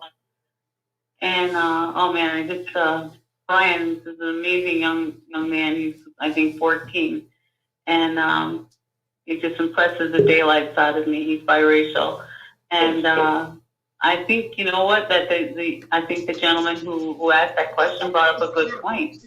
And you know, maybe it's something we ought to explore. Start, well, he's back. Let me for these kids who are multicultural and multi-language. I mean, we ought to try to put our finger on some of that. Yeah. So real quick, Diana, he came back. So let me make sure that I had his question right. So give me 1 second and check and see if he's working. Sauce Pack Mac, are you back with us? Back on. I think I had a technical difficulty. Maybe my Wi-Fi went out. I don't know. Okay, yeah, there we go. We can hear you now. Can you all hear Sauce Pack? Zoom? Yes. Middle. You can hear him. All right. What Sauce Pack, could you please repeat what you had said about unity? Well, I mean, you guys were talking about unity. Long story short, you guys were talking about unity, and you were talking about the Hispanic community that is moving in and taking over the West Side. My question is, are you guys going more towards being able to bridge that language barrier? Maybe doing some Duolingo, maybe learning Spanish, because you're walking up and you're saying, hey, their gates closed and we don't really have, but you're not talking their language. And by you not talking their language, you're kind of showing that you're not trying to build a bridge. You're not trying to build a community to what they're doing. It's kind of like, hey, you guys are moving in over here where we're at, and maybe you need to conform with what we're get along with the program we're trying to set. When it's kind of like they're moving in, they're taking over, they're buying the homes, and you guys aren't building a bridge to them. You want them to build a bridge to you. And it's just not going to happen. So my question was just, simple. Are you guys taking steps proactively, maybe learning Duolingo, maybe learning Spanish so that you can have a bridge to them? You know what? Sauce Pack, You make a good point. Now, I will push back a little bit and say that works both ways because there is increasingly becoming individuals in the community that's just like, habla no español. They hit you with it right Yeah, off rip. Like, well, because what's the value of the African American man in a no longer African American neighborhood when we don't need you? You know, Hispanics are good about having their own resources. We need you to fix our floors, our home, you know, go shopping for us, things like that when they don't necessarily need you. So you're right. I would know habla español you too. I really would because I want to get my people in here. I don't want to talk to you for real, for real. I feel, hey, I don't disagree, brother. So I don't maybe disagree. I'm confused. No habla español. That means I don't speak Spanish. So I mean, no habla inglés. Okay. No habla inglés. I say habla español un poquito. Okay. And then we'll try to have a little conversation in Spanglish. You know what I'm saying? And we try to go from there. But you know what I'm saying? For the most part, though, yeah. And we had a comment say that's not fair. It's vice versa. But so what Sauce Pack is saying is that our community is becoming increasingly Latinx, right? And because it's no longer an African American community, it's really like get with the times or get pushed out completely. That's right? it. That's all. So when someone says it's not fair, vice versa, Hispanics came here and they learned the American language. So that, trust me, they know how to talk it. They just don't want to talk to you. But when you talk to them in a language they understand, now to me, if you took time out to learn how to speak to me, that to me means more to me than you trying to come to me and get me to do something. I'm saying that because I heard the gentleman Steve talk about, maybe they need to, looking at something, they see us do something, maybe they can then turn around and do something. But I don't think just because you're handing out candy and treats to the neighborhood kids, they're actually looking at it like you're doing something for us per se. Maybe you're doing it for, the block club or because you have an ultimate, something to gain from it. No, I agree. Well, I will say this for let Diana go, Barry, and then come in right after Diana. Okay. So real quick, whoever made that last comment about talking about that's Sauce Pack Mac. Spanish to speak to an individual, that makes huge points in the Latin community. Yeah, it does. I know. It just they give you total respect when you try to speak Spanish. You will have their heart just like that. And that's a fact. I mean, that's the truth. Well, it makes me think that you start with your very frail Spanish. They admire that. It makes me think that we have a Spanish-speaking woman on the line, and we have a place where we do education. That's part of our mission. And I think it should be our mission to get people educated on at least conversational Spanish. Right? That's how we can improve our community. So I want to mention to you that this is a wonderful step that we're talking about, and that Northwest Austin Council is on the Time Exchange's website, and therefore it's in Spanish as the description of Northwest Austin Council. Everything is in Spanish as well as English, and so is Peace Brook, and so is Time Exchanges. The entire site is multilingual. Okay. So it's a step.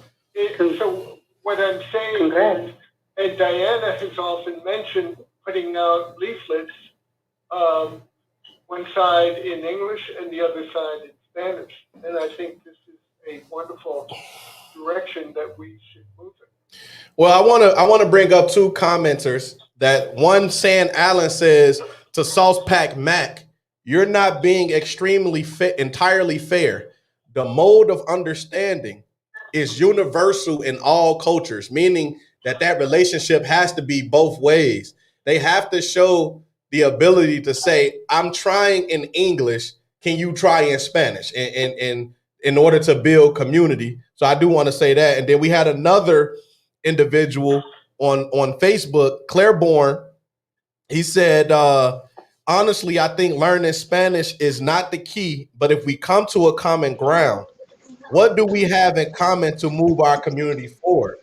Spanish was always the hardest class to pass in high school. All right, so I would say to the person who said, I mean, we don't live in a fair world.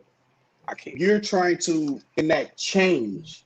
You don't get it by trying to be fair. No one, listen, Zig Ziglar, which is someone I always listen to, said you get more by helping someone else get what they want.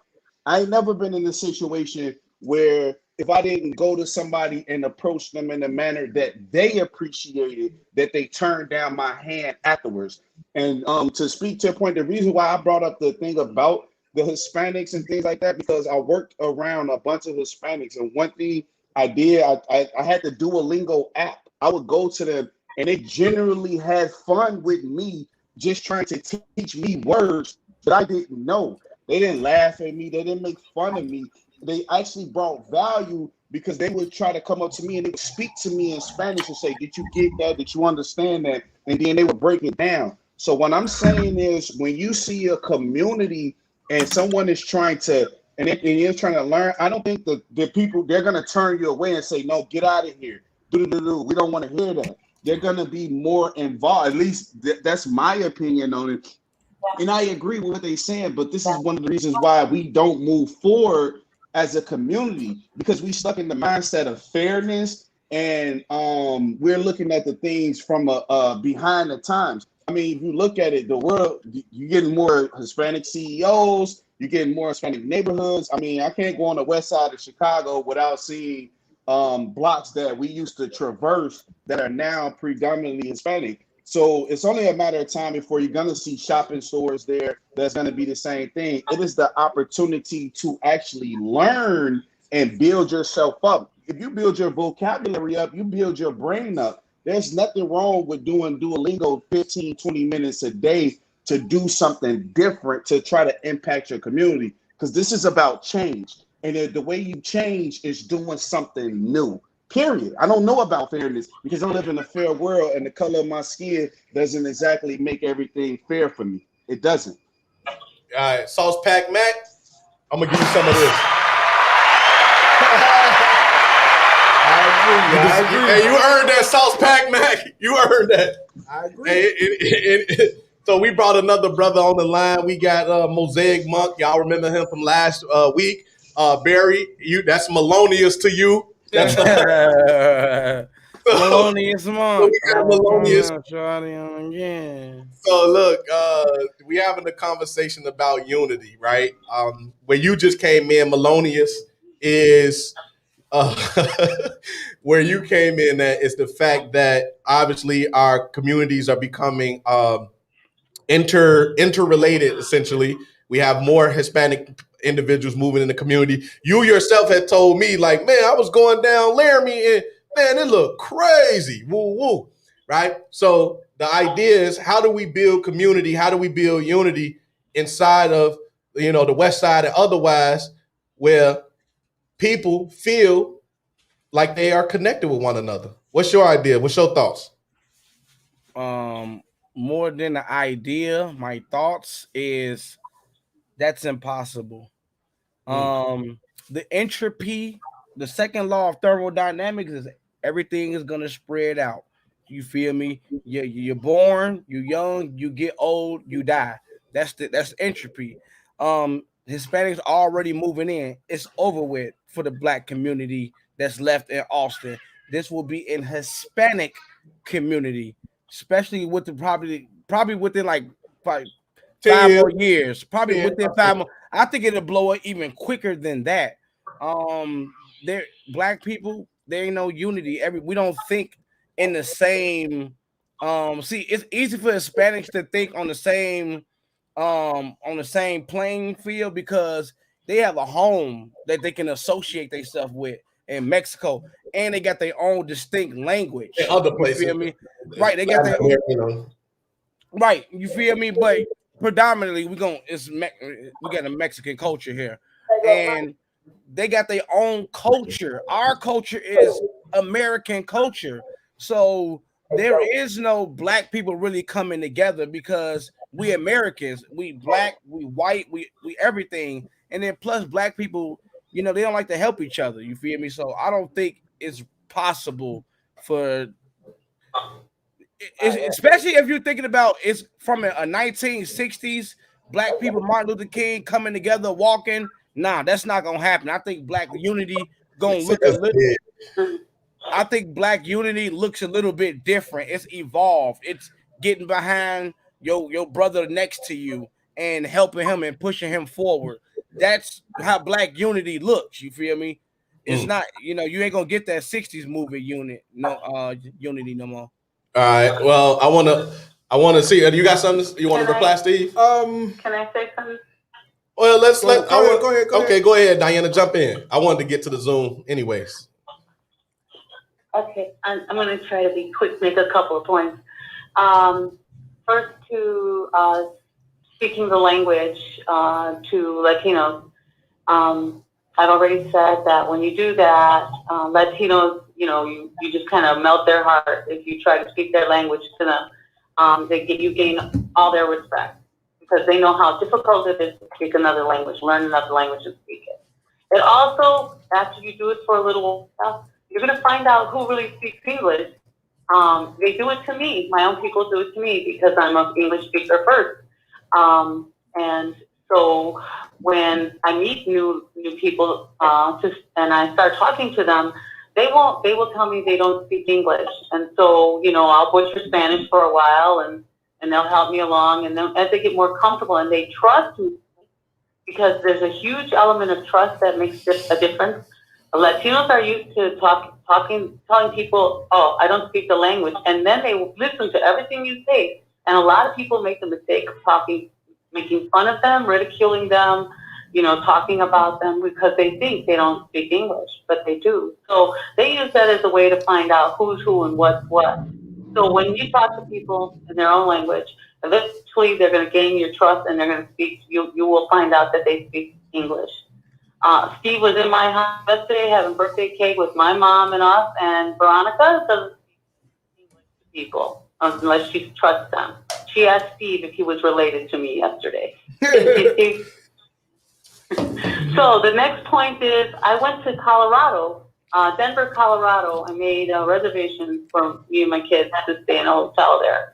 And the first thing, me being from Chicago, I said, about the hotel, because it was a Victorian hotel. I said, what kind of neighborhood is that your hotel is in? And the lady said, what do you mean? I said, what kind of neighborhood is it? She says, it's a regular neighborhood. Well, okay. Well, what kind of people live there? She goes, everybody lives here. I said, no. What kind of, you know, who lives there? She goes, everybody. I said, do white people live there? Do Latino people live there? Do black people live there? Do Chinese people live there? She goes, I'm telling you, everybody lives here. And she acted like I was crazy. We went to the hotel and, you know, we started walking around the area and stuff. Everybody does live there. So yes, people can live in integrated communities. I saw that in 2007 or so, 2009. They can do it in Colorado, Denver, Colorado. We can do it here in Chicago. I don't think that, you know, we have to be so separate. This is the most segregated city in the world. I'll stop there because I forgot my last. Let me bring it back. Let me reel it back in. Let me reel it back into unity. What I found that unifies people is when everybody has a common foot on their own on each other's throat. And when you get that foot on your throat, you're looking for some help to get it, to relieve it. And when you look to the side of you and see your brother got a foot on his throat, he's looking to get some help to relieve it also. So it seems to me unity only comes about when people are oppressed or in dire straits or in a situation where they think they can help each other to get out of the boiling water. But we ain't saying that ain't happening because we know that's happening every day. We just need to know how to organize around the pot or the pot that we're in so that we can unify to get out of it. Things are changing every day, things are, like I said, to me, it seems like there's more and more violence every day. It seems like there's more and more death, but I could be wrong. Yeah. I could be wrong. I mean, it could be the same amount that happened in the 90s, and the 80s, and the 70s. Well, Steve, let me say something right quick, Steve. All right, go ahead, Ken. Steve, can you hear me? Yes, sir, can. Go ahead.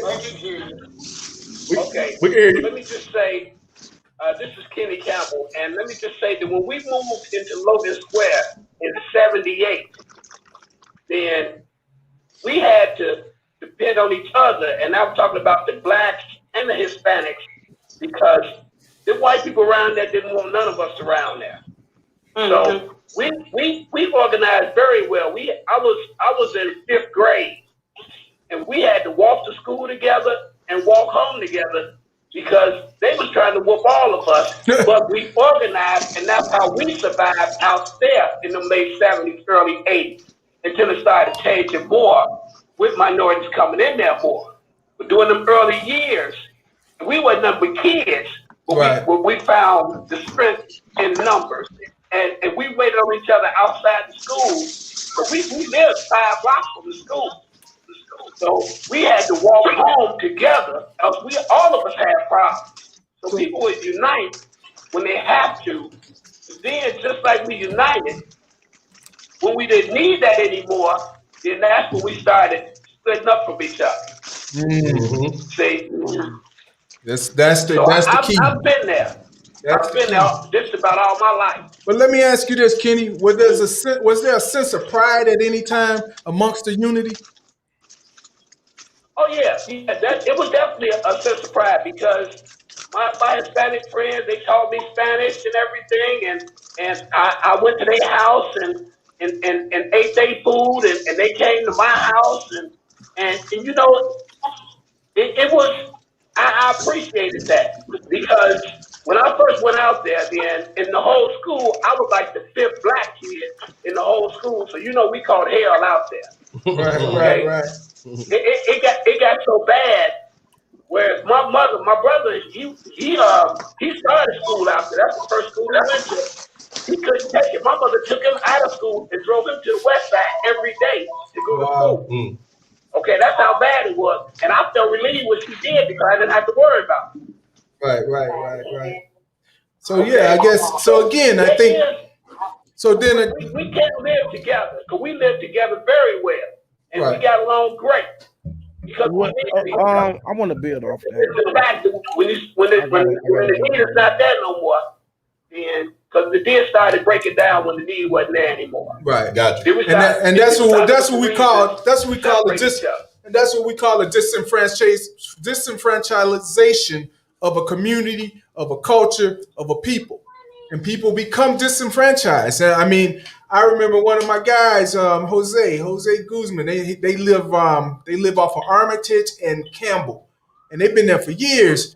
And I remember going by his house a lot. And then one day, a Hispanic guy walked by with a dog, and he said something to Jose in Spanish. And then I said, "What did he say?" He said, "Hey, you got a home for my dog?" And I knew what Jose said. "No, man, get out and beat it," you know. And then he said the second thing. He said, "You got a home for me?" And then he said, "I told the guy to beat it." I said, "Jose, what happened to helping your brother, helping your fellow Hispanic? You know, you all came up, and then you all gave a helping hand." He said, "Steve, them days over. I got mine. They got to get theirs." And this is coming from, and I've heard that from older Mexican speaking men. I remember when Obama, he was kind of like known as the number one deportating president. And I remember a guy named Ramon. We call him Abuelito, the old man. Abuelito. He said, "Steve, I don't mind. That's good. Let them get rid of him. Don't let them come here." I'm like, "Abuelito, I hired you when you just came over." And he was like, "That was me. We don't need no more." And I'm like, "Wow, man, this is what we doing?" But people become disenfranchised from their own groups and cultures and beings. So these things have to, again, bring us together to unify, because When you got a foot in your throat, all you looking for is to get that foot off or somebody to get it off for you. I want to let Mosaic jump in here. Yeah, I want to jump off on that too as well. See another thing too. Now I gotta, I like all races. I got my best friend. I grew up in Rogers Park, so I grew up with Hispanics. You feel me? In the Hispanic community, and I definitely picked up a lot of Spanish, along the way. But see, another thing that is hard to get Black unity because we always put in other races because they struggle up in our pot. I gotta keep it 100. We gotta stop putting other races in the pot. Everybody want to put the Hispanics in there because at the end of the day, they got a country. They can go home. They can do anything. They can go down to Texas. You feel? I'm just saying that they got places to go. South America. A lot of places to go. You see, Black people got to get on code, and we got to do things for Black people and only for Black people. We can have some comrades who want to come in and help and do things, but it's got to be deeply rooted in a Black effort because we start to do things and we start to add other races in. No disrespect, but that's your fight. Y'all got your own organization. Y'all got your own peoples coming out. You feel me? We could come together and build something in the middle for everybody to come in the middle, a little hub. But this is a Black issue. Let's not put all other races into that. Other minorities into that. Black and brown. Got to cut that out. Got to stop that. Black people, not Black and brown, just Black people. And I totally agree with you, Mosaic. I think. Well, let's get Barry. I wanted Barry. Barry wanted to get in there. Let's get in there, Barry. What you got? Okay. I grew up in New York City, and this is all real strange to me. I've been in Chicago since 1980, and but what I'm saying is, New York is more like Diana was saying about Arizona. No, Colorado, Denver. Colorado. It just, Chicago is so insanely segregated compared to any place else that I know of. And, in New York, everybody lives there. Well, let me go back to. There's Chinatown. Everybody use the N-word. But I grew up in Harlem, and it wasn't. Steve, you saw my junior high school. Oh yeah. I see. There were Blacks, there were Greeks, there were Hispanics, right, and there were whites. Well, they don't call the Midwest the heartland for no reason, and heart is in the middle. Everybody started off on the East Coast, the Mayflower and all that kind of stuff. But I'm going to go back to what Mosaic's saying. I wholeheartedly believe that we do need to work on Black issues. But one thing I'm going to tell you, if you're in the middle of the ocean and when there's a whole bunch of Black people drowning right around you, and they throw in a Hispanic person or anybody throw a life preserver out to try to help, I'm not going to say, you know what, I'm waiting for the Black man to throw that life preserver first. But that's why I said we could have comrades help. I did we can have comrades help, but no, you did say that. I appreciate that because that's what I'm saying. Let's take support where support is given. Because in New York, a lot of Hispanics use the N-word, and you come out here around my people, Hispanic using the N-word, you're gonna get punched. Well, go ahead, Diana. I'm gonna comment on that one too. Go ahead, Diana. Okay, so I wanted to say that when we talk about the civil rights movement, we know that all races supported that movement, and that was a Black struggle. And when we saw George Floyd murdered, that offended everybody, and all races were out there protesting against the hideous crime that was committed, and demanded justice for that man. It didn't make a difference that George Floyd was passed. Made no difference at all to people because all colors were out there during a pandemic. to protest that and demand justice. So I believe that you know, there's all kinds of people in the world, and it's not only our skin that makes us different; it's our heart, you know. And so, you know, I mean, everybody has to follow what they feel is right for them. And to the gentleman who passionately believes that, you know, blacks should stand alone, you know, I will just point him towards Steve's comment of, if a white man threw me a life preserver, I'm not gonna, you know, pass it up. So I just want to say that I respect his opinion, and it's things like that you know, that separate us, and we're talking about unity. Yeah. Well, Hey, Kenny, hold on, there. One quick. Go ahead, Kenny.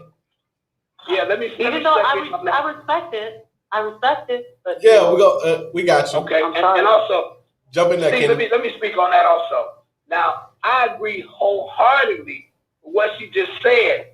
We got to stop with this separatism. You know, we got to stop with this we and they, me and you. What about us?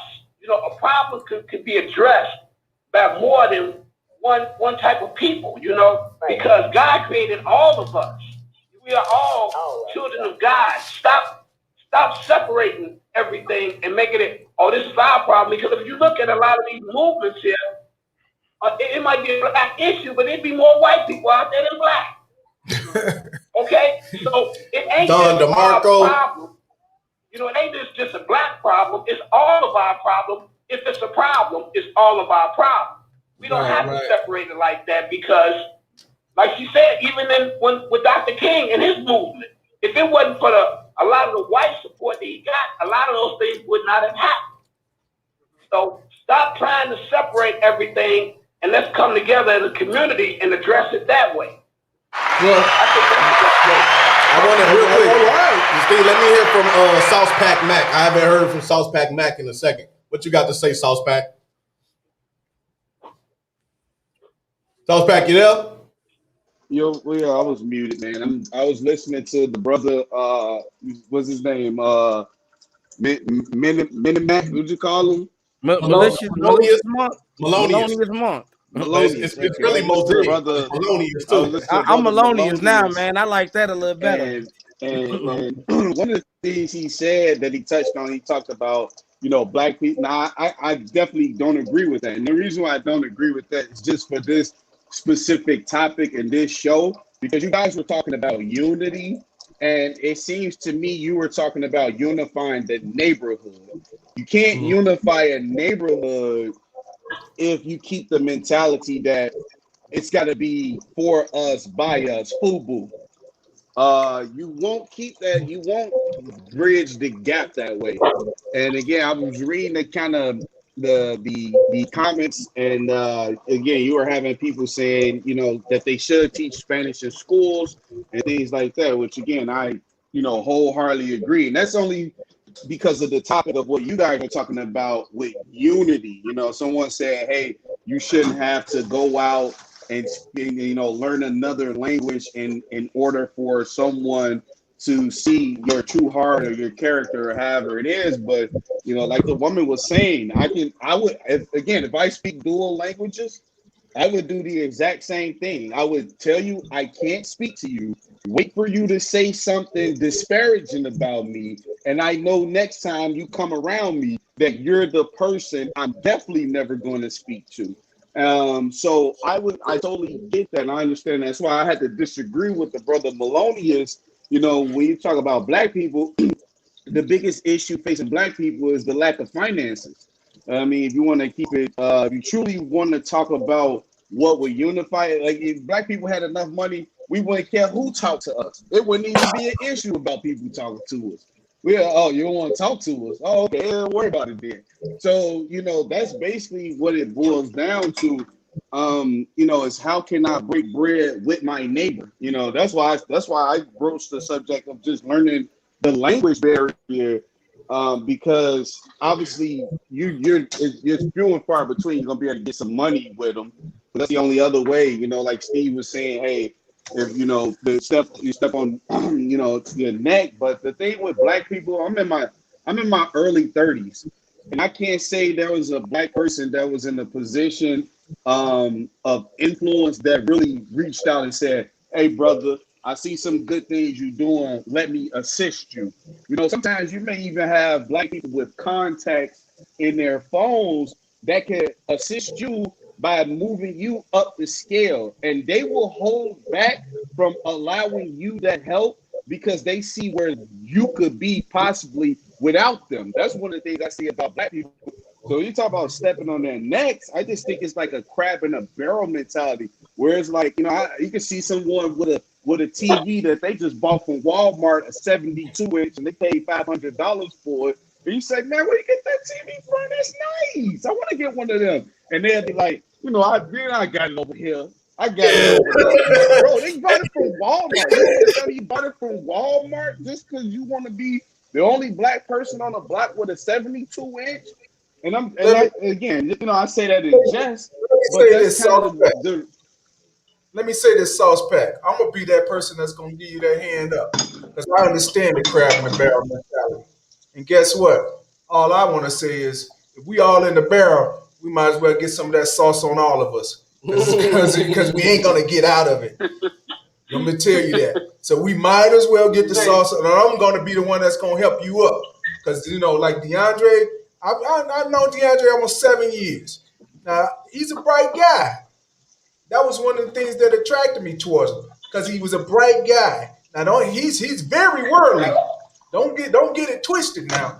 But he knows that the world is one thing, but the wisdom is another. And the only way you're gonna get wisdom, we talked about this last week when Jalen was on here. And I said, Jalen said, give me the quick, easy way, Mr. Robinson, how did you get to be where you're at? And give me five processes. I said, you know, look, listen, learn, leave all that other bull crap alone. But one thing that the congressman said, he said, you got to put a little patience in there. And he's right. You got to be patient. Everything, good things come to those that wait. That's true. But you do need a helping hand. And I tell people all the time, man, I met some great people in my lifetime. I met a lot of good people, man. And that's how you move through this thing called life. You know, you got to meet good people and get that hand up and that shoulder up and all those things that can just, if not encourage you, but point you in the right direction to the next person that's going to help you. Yeah. I want to add to the congressman also talking about leadership. I'm right after this, and then we're gonna tag you in, Melonious. So the congressman also talked about, and I see you, Barry. So we're gonna tag you in after Melonious. So the congressman talked about leadership, and he talked about the need to sometimes just step up, be that person that sees an issue and provides a solution for it. So what I'm hearing is an opportunity to build bridges between and to also increase the intelligence of my community through the means of learning at least conversational Spanish.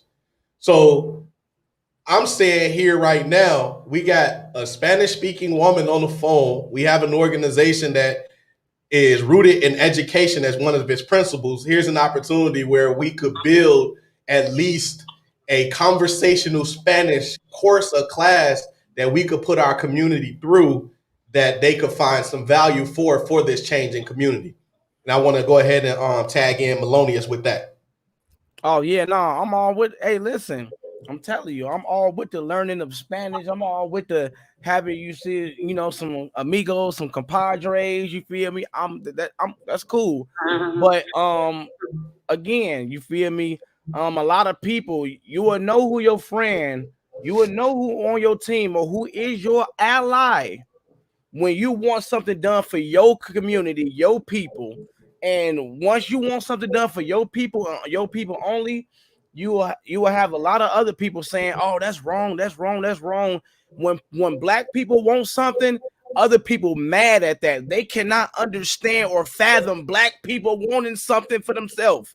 They can't fathom it. They always gotta, that's not right, that's wrong. It should be everybody. Yeah, it's easy for you to say because you feel me, you integrate with the world better. When they see me from a distance, I'm a black person, from afar and from up close. You feel me? I'm always gonna be a threat from any angle. Right, you feel me? Even when I got a suit on, you feel me? I'm a threat already. So when black people want something for themselves, other people get mad and they can't. Again, you got Hispanic neighborhoods and you got black neighborhoods. Hispanic neighborhoods flourish. Why? Because they're Hispanic and everybody's buying within themselves. You ain't gonna see no Hispanic going no black mechanic. You But just it not gonna see that. It used to be that way. Now, one thing that Diana said, she grew up on Tripp in Fifth Avenue. I grew up on Keeler in Fifth Avenue, next block over. Guess what? The local stores were? They were all black owned. Mr. Brown. Mr. Brown, yep, Mr. Brown. Mr. Brown owned that store. He owned that store for a long time. Everybody went there to shop. But I do hear what you're saying. Yeah, but you know things change and progress over time. So that has changed. That's not the case anymore. You know what I'm saying? Right. Like a kid growing up now wouldn't see that. They're gonna see you. And, hey, don't get me wrong. I love Hispanic mechanics. They know what they know what they doing. You feel me? I grew up around Hispanics, but again, you gotta keep it rooted in black causes. You know, the Asians, they got a bill passed on them, a hate crime bill passed on them. We don't got nothing, no protection for us. So, no, I believe that charity starts at home. Yeah, Barry, fact. Let's get in here, Barry. What you got? Wait, I would. I know we have Barry been itching to get in for a second. Oh, Barry, We're gonna get it to you, Diana. What were you gonna say, Barry?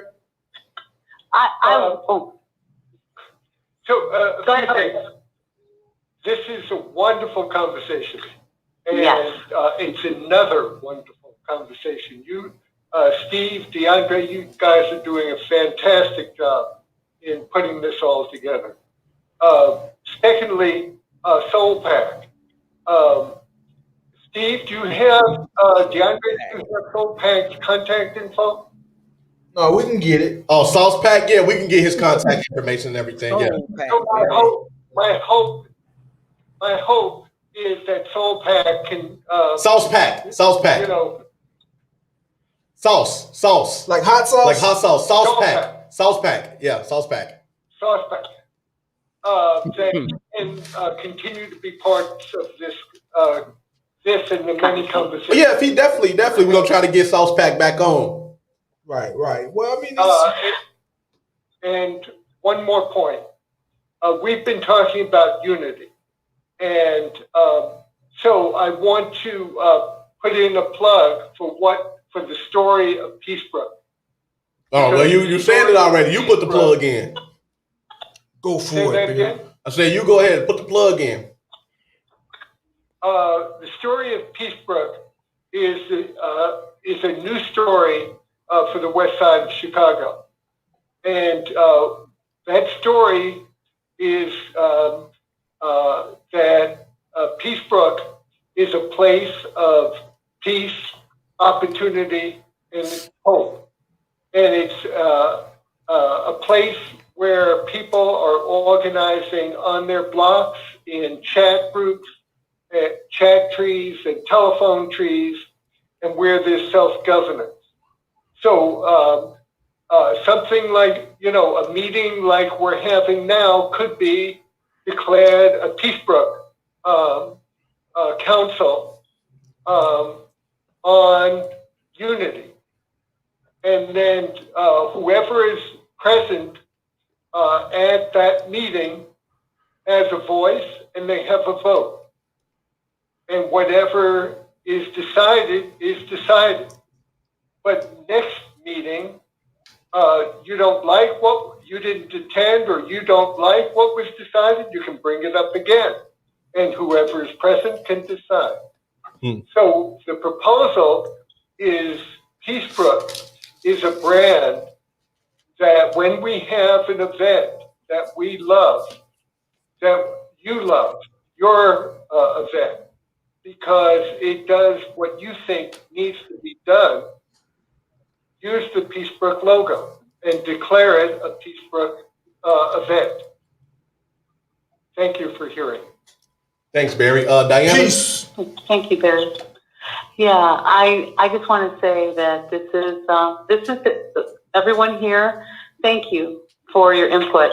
I feel honored to have heard your thoughts, whatever they were, your private thoughts, voiced so easily and freely and respected in this group. To DeAndre and Steve, you did an amazing job today.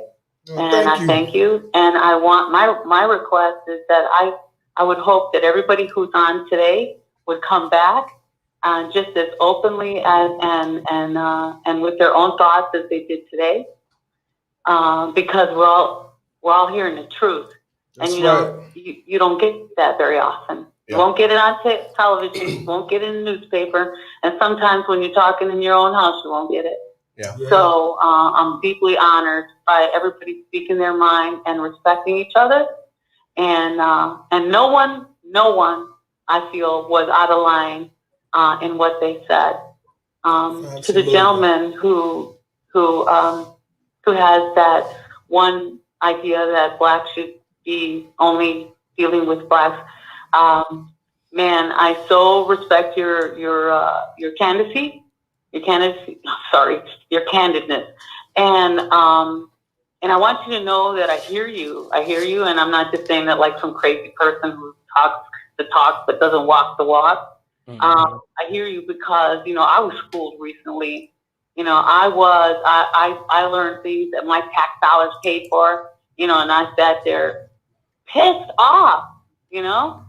Saying, man, they took my money and they did that. I didn't approve that. Why would they treat people this way? That's just wrong. I'm not with that. Stop doing that shit now. Right. And so when we talk about unity, just because you have your feelings and you state your mind, doesn't mean that it's going to change my mind about the injustice that's done to black people. And I hope that as you listen to these conversations, you'll begin to be schooled just like I was and say, that's not right. Because you know what? We're all getting shortchanged. Yeah. I do want to say, and I hope everyone comes back. So one of the comments, Claiborne Wade actually agreed. That's Claiborne. Yeah. Oh, Claiborne. Sorry about that. Claiborne. I said Claiborne, right? Claiborne Wade actually agrees with Melonius. Black power. What's the problem with having a black agenda? It's always a problem when black people want something for themselves. We the most forgiving race. We forgive everybody. You feel me? Go move it to a Hispanic neighborhood. You're gonna get beat. You're gonna get beat up going to the store. So I'm going. I lived in Rogers Park. I know. Don't get me wrong. They are our brothers and sisters. I'm not saying they not. They humans too. They just speak Spanish. You feel me? But they got their own culture. I got friends who say, I'm gonna keep it real.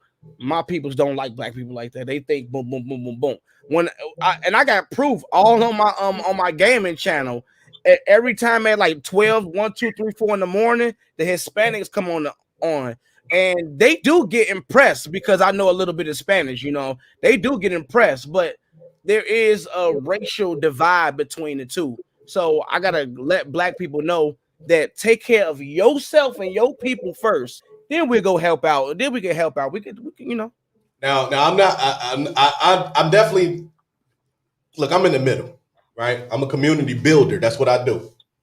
But if anything, they always say put your mask on before you put somebody else's mask on, right? So when the plane's they say when the plane going down, you got to put your mask on first before you put another person's mask on.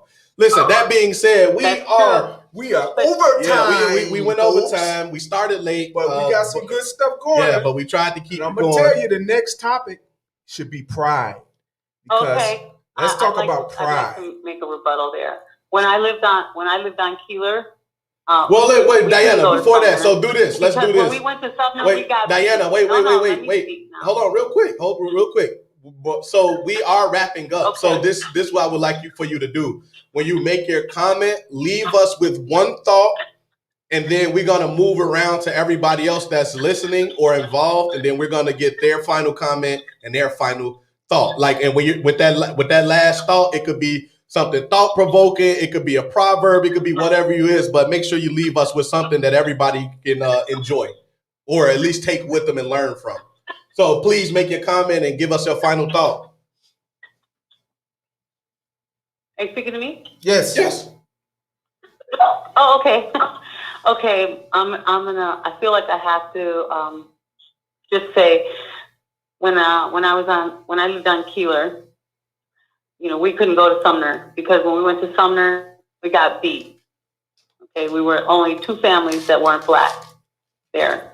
I couldn't go off my block without being escorted by one of my good friends who lived on Keeler. Otherwise, I was gonna get problems just walking to the bus stop, because we used to have to catch the bus on Pulaski and go down to 26th Street and go to McCormick School. I'm sorry, Whitney School, because we couldn't go to Sumner. When my brother walked down to the bus stop, they would chant at him, "Black is beautiful, white is hunky. Here comes your neighborhood white hunky."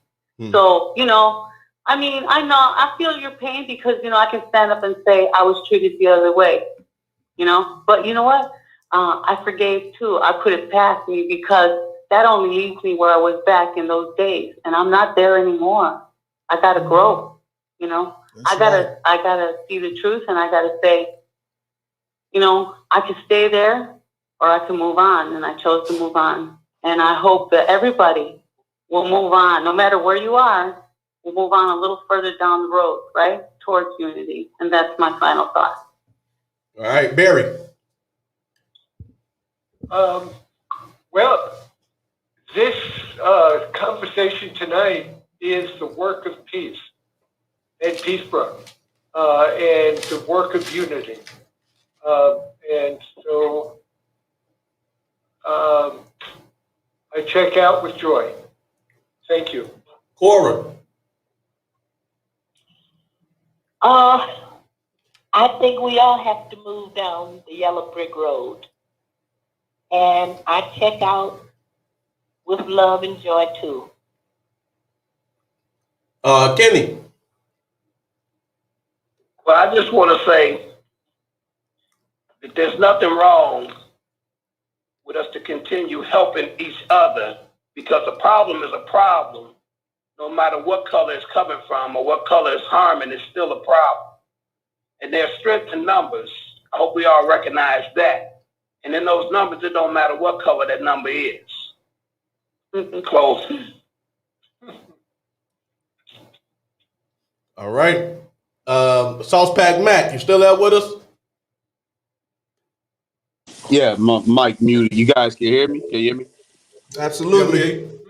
All right. So, yeah, I mean, just piggybacking off of what she was saying, I really don't see any, like again, color barriers when it comes to, I think if you're on the wrong side of the street, you're on the wrong side of the street. That's just how it is everywhere in all communities.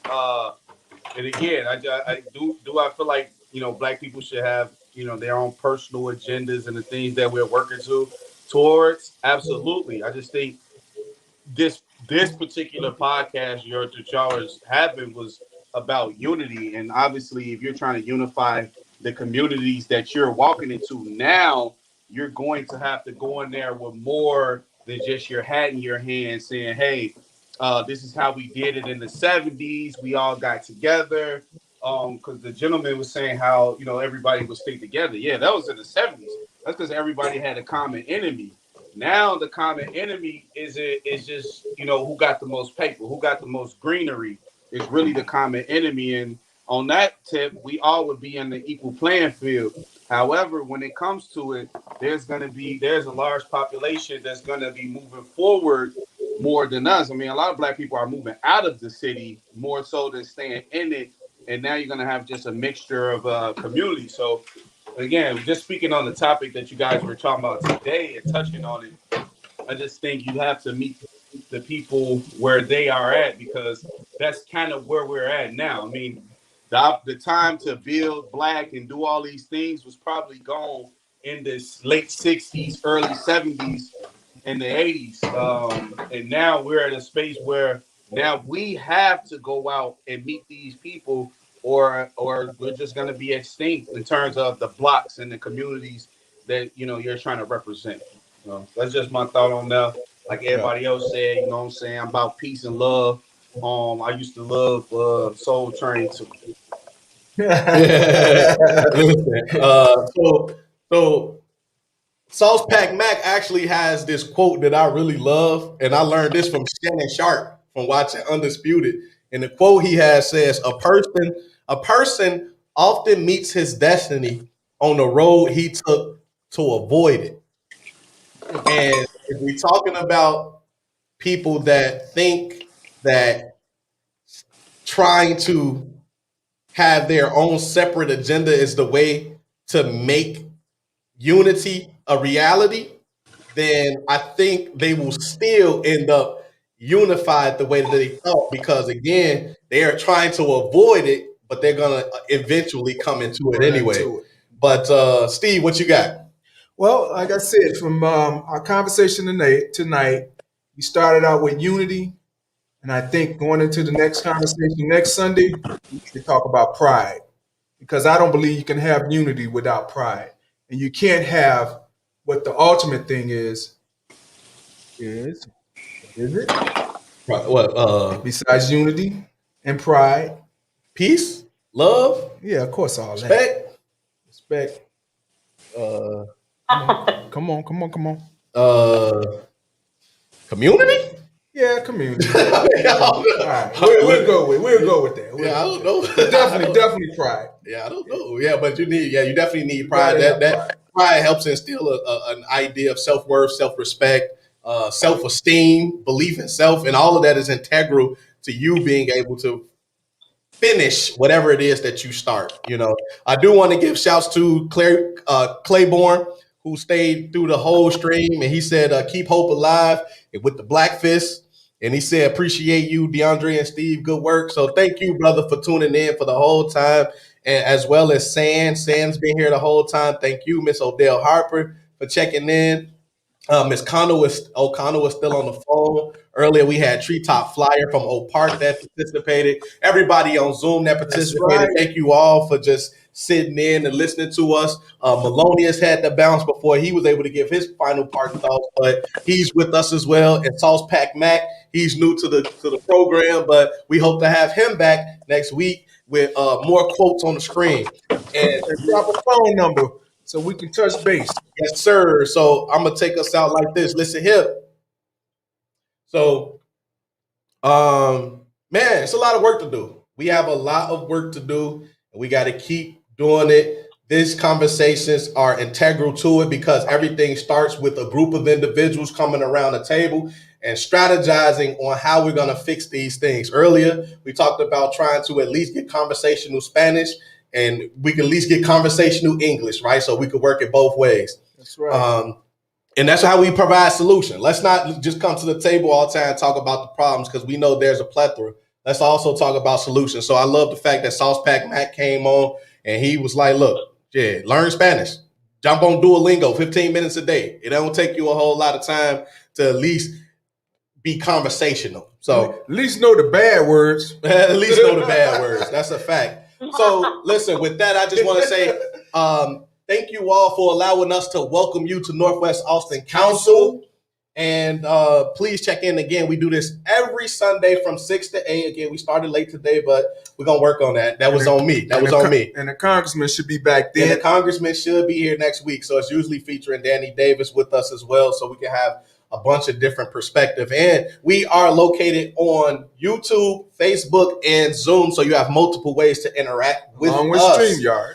Listen, they didn't want to give us, this is DeAndre Ruda signing out as the youngest old man in the room. They didn't want to give us a seat at the table, so we created our own. And don't forget, 50th-year anniversary of the Northwest Austin Council coming up next year. Thank y'all for tuning in. Peace out.